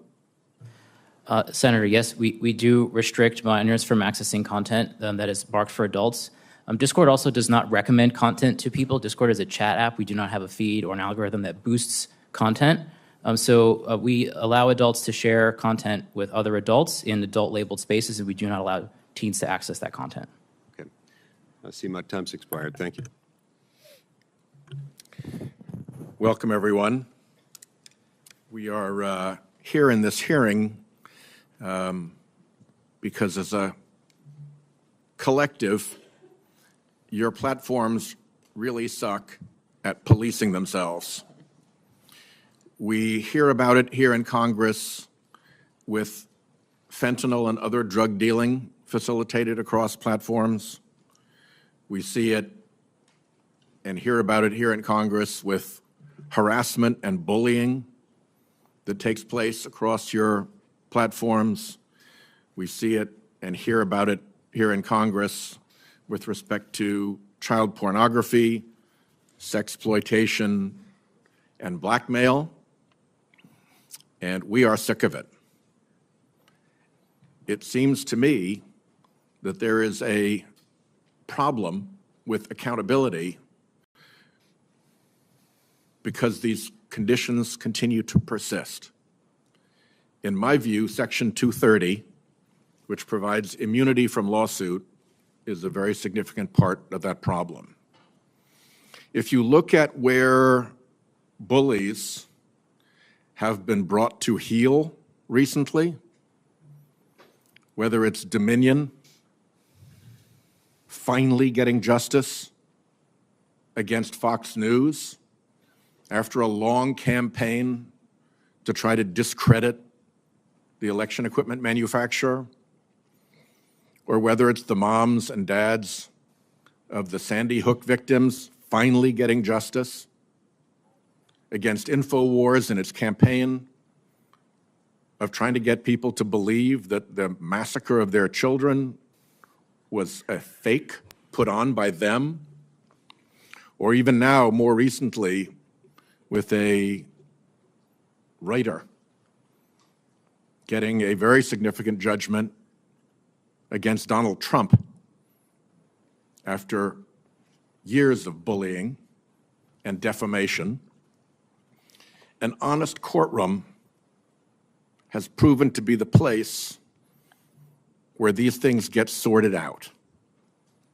And I'll just describe one case, if I may. It's called Doe versus Twitter. The plaintiff in that case was blackmailed in 2017 for sexually explicit photos and videos of himself, then aged 13 to 14. A compilation video of multiple CSAM videos surfaced on Twitter in 2019. A concerned citizen reported that video on December 25th, 2019, Christmas Day. Twitter took no action. The plaintiff, then a minor in high school in 2019, became aware of this video from his classmates in January of 2020.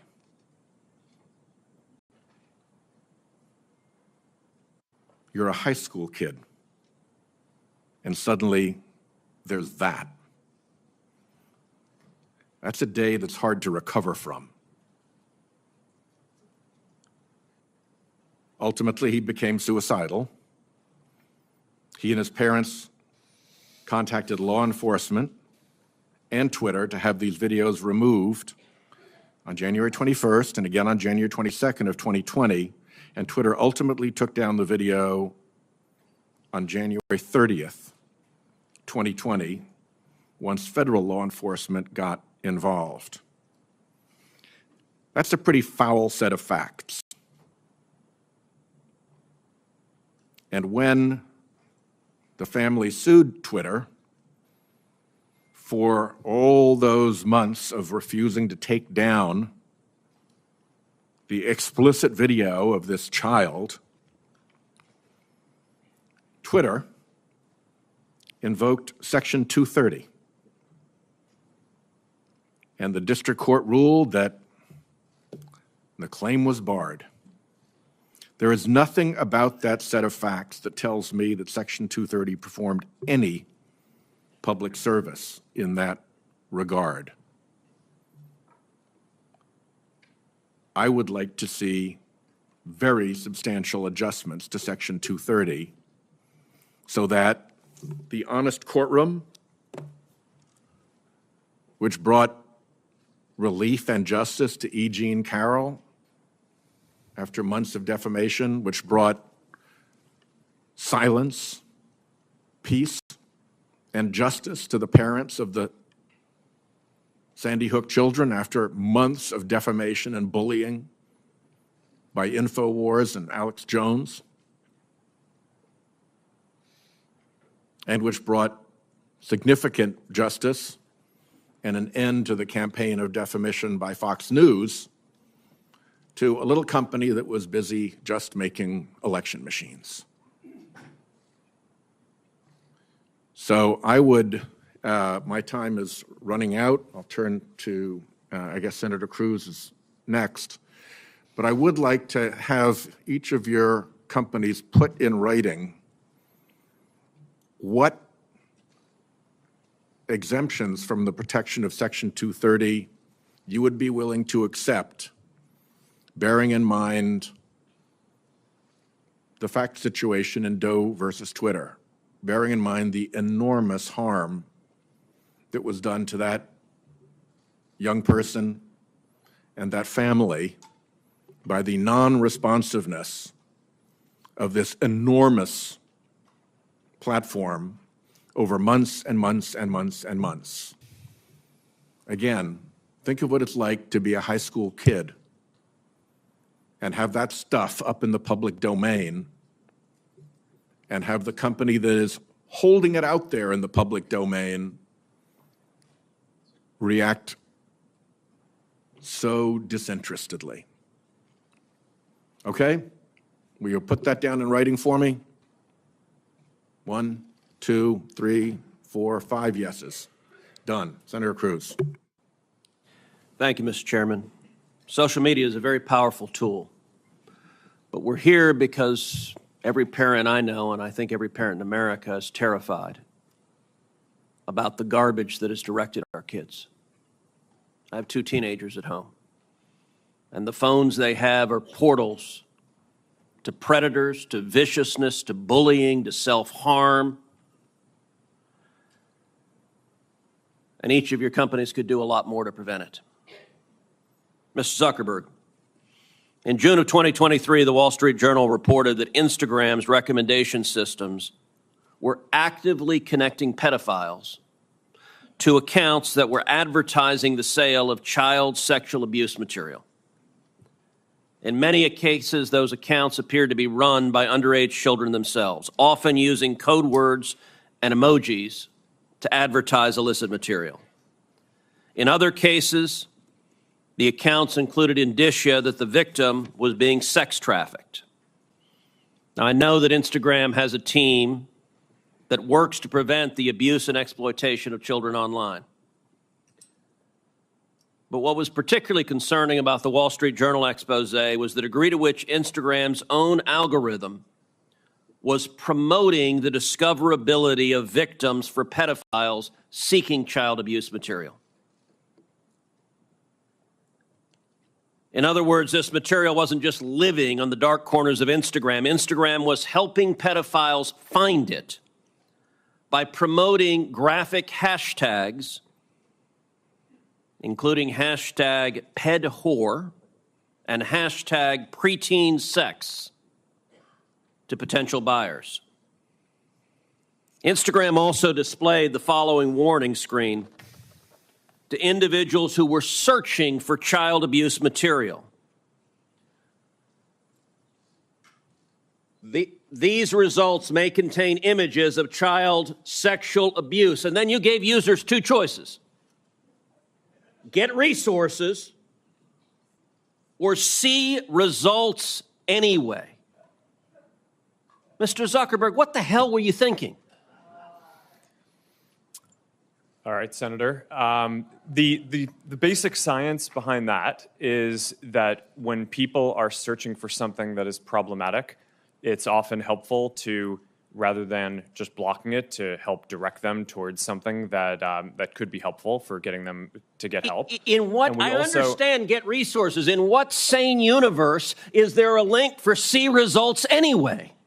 Well, because we might be wrong. We try to trigger this warning, or we tried to, when we think that there's any chance that the results. Okay, you might be wrong. Let me ask you: how many times was this warning screen displayed? I don't know, but you don't know. Why don't you know? I don't know the answer to that off the top of my head. But well, you know what, Mr. Zuckerberg? It's interesting you say you don't know it off the top of your head, because I asked it in June of 2023 in an oversight letter, and your company refused to answer. Will you commit right now to, within 5 days, answering this question for this committee? We'll follow up on that. Is that a yes? Not a will follow up. I know how lawyers write statements saying we're not going to answer. Will you tell us how many times this warning screen was displayed? Yes or no? Senator, I'll personally look into it. I'm not sure if we have. Okay, so you're refusing to answer that. Let me ask you this. How many times did an Instagram user who got this warning that you're seeing images of child sexual abuse, how many times did that user click on see results anyway? I want to see that. Senator, I'm not sure if we stored that, but I'll personally look into this and we'll follow up after. And what follow-up did Instagram do when you have a potential pedophile clicking on, I'd like to see child porn? What did you do next when that happened? Senator, I think that an important piece of context here is that any context that we think is child sexual Mr. Zuckerberg, that's called a question. What did you do next when someone clicked, you may be getting child sexual abuse images, and they click see results anyway? What was your next step? You said you might be wrong. Did anyone examine, was it in fact child sexual abuse material? Did anyone report that user? Did anyone go and try to protect that child? What did you do next? Senator, we take down anything that we think is sexual abuse material on the service, and we do. Did anyone report verify whether it was in fact child sexual abuse material? Senator, I don't know if every single search result we're following up on, but Did you report the people who wanted it? Senator, do you want me to answer your question? Yeah, I want you to answer the question I'm asking. Did you report the people who click see results anyway? That's probably one of the factors that we use in reporting. And in general, I mean, we've reported more people and done more reports like this to NCMEC, the National Center of Missing and Exploited Children, than any other company in the industry. We proactively go out of our way across our services to do this and have made, I think it's more than 26 million reports, which is more than the whole rest of the industry combined. So, Mr. Zuckerberg, your company and every social media company needs to do much more to protect children. All right, Mr. Chu, in the next couple of minutes I have, I want to turn to you. You're familiar with China's 2017 National Intelligence Law, which states, quote, all organizations and citizens shall support, assist, and cooperate with national intelligence efforts in accordance with the law and shall protect national intelligence work secrets they are aware of. Yes, I'm familiar with this. TikTok is owned by ByteDance. Is ByteDance subject to the law? For the Chinese businesses that ByteDance owns, yes, it will be subject to this, but TikTok is not available in mainland China. And Senator, as we talked about in your office, we built Project Texas to put this out of reach. So ByteDance is subject to the law. Now, under this law, which says, shall protect national intelligence work secrets they are aware of, it compels people subject to the law to lie, to protect those secrets. Is that correct? I cannot comment on that. What I said again is that we have moved it out of reach. Because you have to protect those secrets? No, Senator, TikTok is not available in mainland China. We have moved the data into an American cloud infrastructure. TikTok is controlled by ByteDance, which is subject to this law. Now, you said earlier, and I wrote this down, we have not been asked for any data by the Chinese government, and we have never provided it. I'm going to tell you, and I told this when you and I met last week in my office, I do not believe you. And I'll tell you, the American people don't either. If you look at what is on TikTok in China, you are promoting to kids science and math videos, educational videos, and you limit the amount of time kids can be on TikTok. In the United States, you are promoting to kids self-harm videos and anti-Israel propaganda. Why is there such a dramatic difference? Senator, that is just not accurate. There's not a difference between what kids see in China and what kids see here? Senator, TikTok is not available in China. It's a separate experience there. What I'm saying is... But you have a company that is essentially the same, except it promotes beneficial materials instead of harmful materials. That is not true. We have a lot of science and math content here on TikTok. There's so much of it. I created a STEM feed for 100 billion views. Let me point to this, Mr. Chu. There was a report recently that compared hashtags on Instagram to hashtags on TikTok. And what trended, and the differences were striking. So, for something like hashtag Taylor Swift or hashtag Trump, researchers found roughly 2 Instagram posts for every one on TikTok. That's not a dramatic difference. That difference jumps to 8 to 1 for the hashtag Uyghur. And it jumps to 30 to 1 for the hashtag Tibet. And it jumps to 57 to 1 to the hashtag Tiananmen Square, and it jumps to 174 to 1 for the hashtag Hong Kong protest. Why is it that on Instagram, people can put up a hashtag Hong Kong protest 174 times compared to TikTok? What censorship is TikTok doing at the request of the Chinese government? None. Senator, that analysis is flawed. The analysis is flawed. It's been debunked by other external sources like the Cato Institute. Fundamentally, a few things happen here. Not all videos carry hashtags. That's the first thing. The second thing is that you cannot selectively choose a few words within a certain time period. Why the difference between Taylor Swift and Tiananmen Square? What happened in Tiananmen Square? Senator, there was a massive protest during that time. But what I'm trying to say is our users can freely come and post this Why content. would there be no difference on Taylor Swift, or a minimal difference, and a massive difference on Tiananmen Square or Hong Kong? Senator, could you wrap up, please? Senator, our algorithm does not suppress any content simply based on To this. answer It that doesn't. question, why Yeah. is there a difference? Like I said, I think this analysis is flawed. You're selectively choosing some words over some periods. We haven't been around as There long is as an other apps. obvious difference. 174-1 for Hong Kong compared to Taylor Swift is dramatic. Senator Blumenauer. Thanks, Mr. Chairman. Mr. Zuckerberg, Blumenthal, I'm sorry. thank you. I know both of them. That was good enough. Mr. Zuckerberg, you know who Antigone Davis is, correct? Yes. She's one of your top leaders. In September of 2021, she was global head of safety, correct? Yes. And you know that she came before a subcommittee of the Commerce Committee that I chaired at the time, Subcommittee on Consumer Protection, correct? Yes. And she was testifying on behalf of Facebook, right? Meta, but yes. It was then Facebook, but Meta now. And she told us, and I'm quoting, Facebook is committed to building better products for young people and to doing everything we can to protect their privacy, safety, and well-being on our platforms. And she also said, kids' safety is an area where, quote, we are investing heavily, end quote. We now know that statement was untrue. We know it from an internal email that we have received. It's an email written by Nick Clegg. You know who he is, correct? Yes. He was Meta's president of global affairs, and he wrote a memo to you, which you received, correct? It was written to you. So I can't see the email, but sure, I'll assume that you got it that correct. And he summarized Facebook's problems. He said, quote, we are not on track to succeed for our core well-being topics: problematic use, bullying and harassment, connections, and SSI, meaning suicidal self-injury.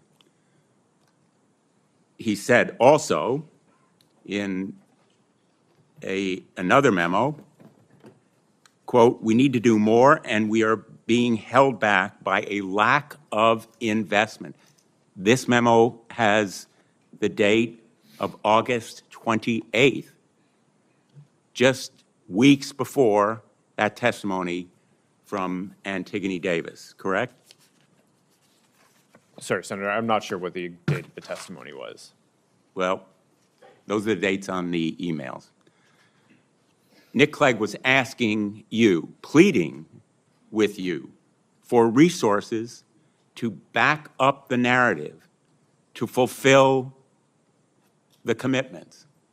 In effect, Antigone Davis was making promises that Nick Clegg was trying to fulfill, and you rejected that request for 45 to 84 engineers to do well-being or safety. We know that you rejected it from another memo, Nick Clegg's assistant, Tim Colburn, who said,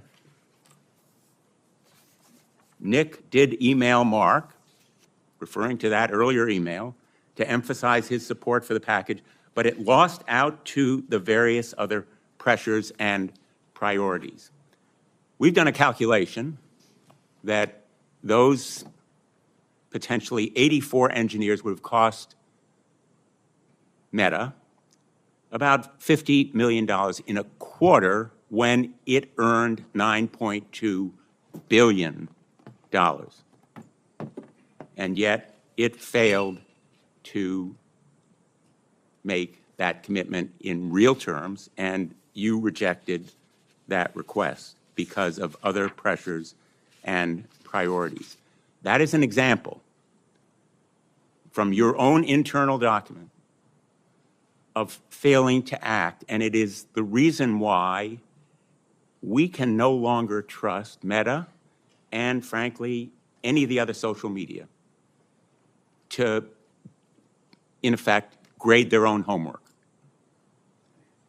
The public, and particularly the parents in this room, know that we can no longer rely on social media to provide the kind of safeguards that children and parents deserve. And that is the reason why passing the Kids Online Safety Act is so critically important. Mr. Zuckerberg, do you believe that you have a constitutional right to lie to Congress? Senator, no, but I mean, well, let me just clarify for you. I mean, I'd like the opportunity let me to just respond clarify to for you. In a lawsuit brought by hundreds of parents, some in this very room, alleging that you made false and misleading statements concerning the safety of your platform for children, you argued in not just one pleading, but twice, in December and then in January, that you have a constitutional right to lie to Congress. Do you disavow that filing in court? Senator, I don't know what filing you're talking about, but I testify honestly and truthfully, and I would like the opportunity to respond to the previous things that you showed as well. Well, I have a few more questions, and let me ask others who are here, because I think it's important to put you on record. Who will support the Kids Online Safety Act? Yes or no? Mr. Citron. There are parts of the act that we think are great. No, it's a yes or no question. I'm going to be running out of time, so I'm assuming the answer is no if you can't answer yes. We very much think that the national privacy standard would be great. Mr. Siegel? Senator, we strongly support the Kids Online Safety Act, and we've already implemented many of its core provisions. Thank you. I welcome that support, along with Microsoft's support. Mr. Chu? Senator, with some changes, we can support it. Well, in its present form, do you support it? Yes or no? We are aware that some groups have raised some concerns. It's important to understand I'll take that as a no. Ms. Yaccarino? Senator, we support COSA and will continue to make sure that it accelerates and make sure it continues to offer community for teens that are seeking that voice. Mr. Zuckerberg? Senator, we support the age-appropriate content standards, but would have some suggestions yes or no, on how to Mr. implement Zuckerberg? Do you support the Kids Online Safety Act? Senator, it's a measure these are that is nuanced public, things. and I'm just asking whether you'll support it or not. These are nuanced things. I think that the basic spirit is right. I think the basic ideas in it are right, and there are some ideas that I would debate how to best implement them. Unfortunately, I don't think we can count on social media as a group or big tech to support this measure. And in the past, we know it's been opposed by armies of lawyers and lobbyists. We're prepared for this fight. But I am very, very glad that we have parents here, because tomorrow we're going to have an advocacy day. And the folks who really count, the people in this room who support this measure, are going to be going to their representatives and their senators, and their voices and faces are going to make a difference. Senator Schumer has committed that he will work with me to bring this bill to a vote, and then we will have real protection for children and parents online. Thank you, Mr. Chairman. Thank you, Senator Blumenthal. We have a vote on, as Senator Cotton, have you voted on and Senator Hawley, you haven't voted yet? You're next. And I don't know how long the vote will be open, but I'll turn over to you. Thank you, Mr. Chairman. Mr. Zuckerberg, let me start with you. Did I hear you say in your opening statement that there's no link between mental health and social media use? Senator, what I said is I think it's important to look at the science. I know people widely talk about this as if that is something that's already been proven, and I think that the bulk of the scientific evidence does not support that. Well, really, let me just remind you of some of the science from your own company. Instagram studied the effect of your platform on teenagers. Let me just read you some quotes from the Wall Street Journal's report on this. Company researchers found that Instagram is harmful for a sizable percentage of teenagers, most notably teenage girls. Here's a quote from your own study. Quote, "We make body image issues worse for 1 in 3 teen girls." Here's another quote. Teens blamed Instagram, this is your study, for increases in the rate of anxiety and depression. This reaction was unprompted and consistent across all groups. That's your study.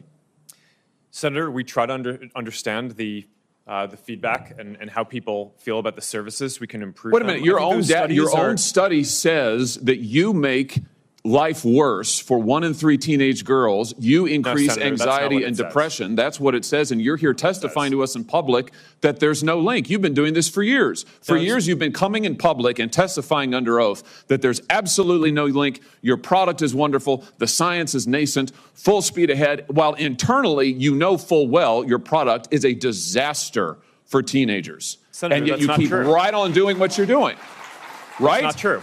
That's not true. Let me show you some other facts I know that you're familiar with. Wait a minute. That's not a question. That's not a question. Those are facts, Mr. Zuckerberg. That's not a question. Those aren't facts. Let me show you some more facts.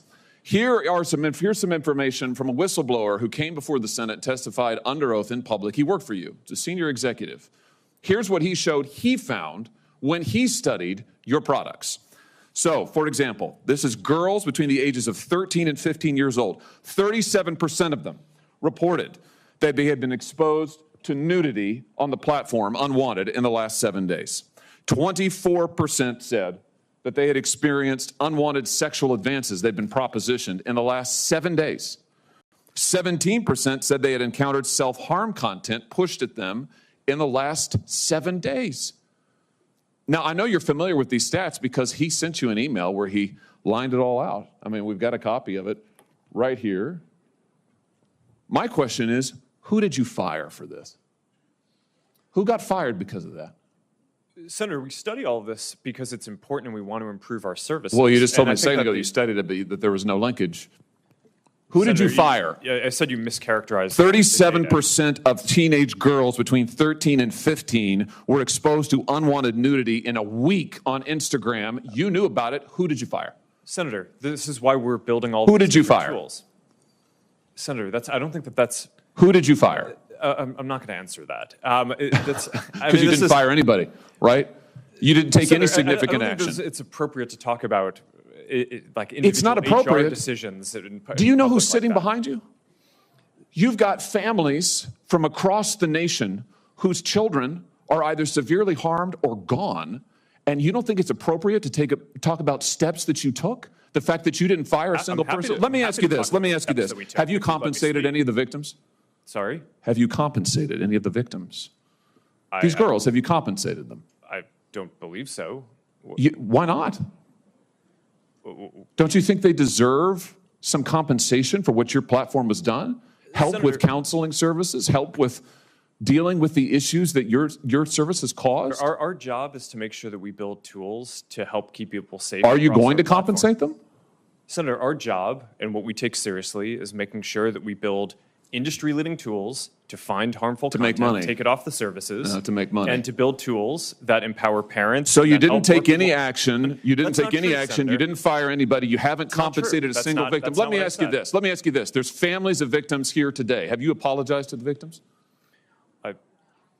Would you like to do so now? Well, they're here. You're on national television. Would you like now to apologize to the victims who have been harmed by your product? Show them the pictures. Would you like to apologize for what you've done to these good people? I'm sorry for everything that you have all gone through. It's terrible. No one should have to go through the things that your families have suffered. And this is why we invest so much and are going to continue doing industry-leading efforts to make sure that no one has to go through the types of things that your families have had to suffer. You know, why, Mr. Zuckerberg, why should your company not be sued for this?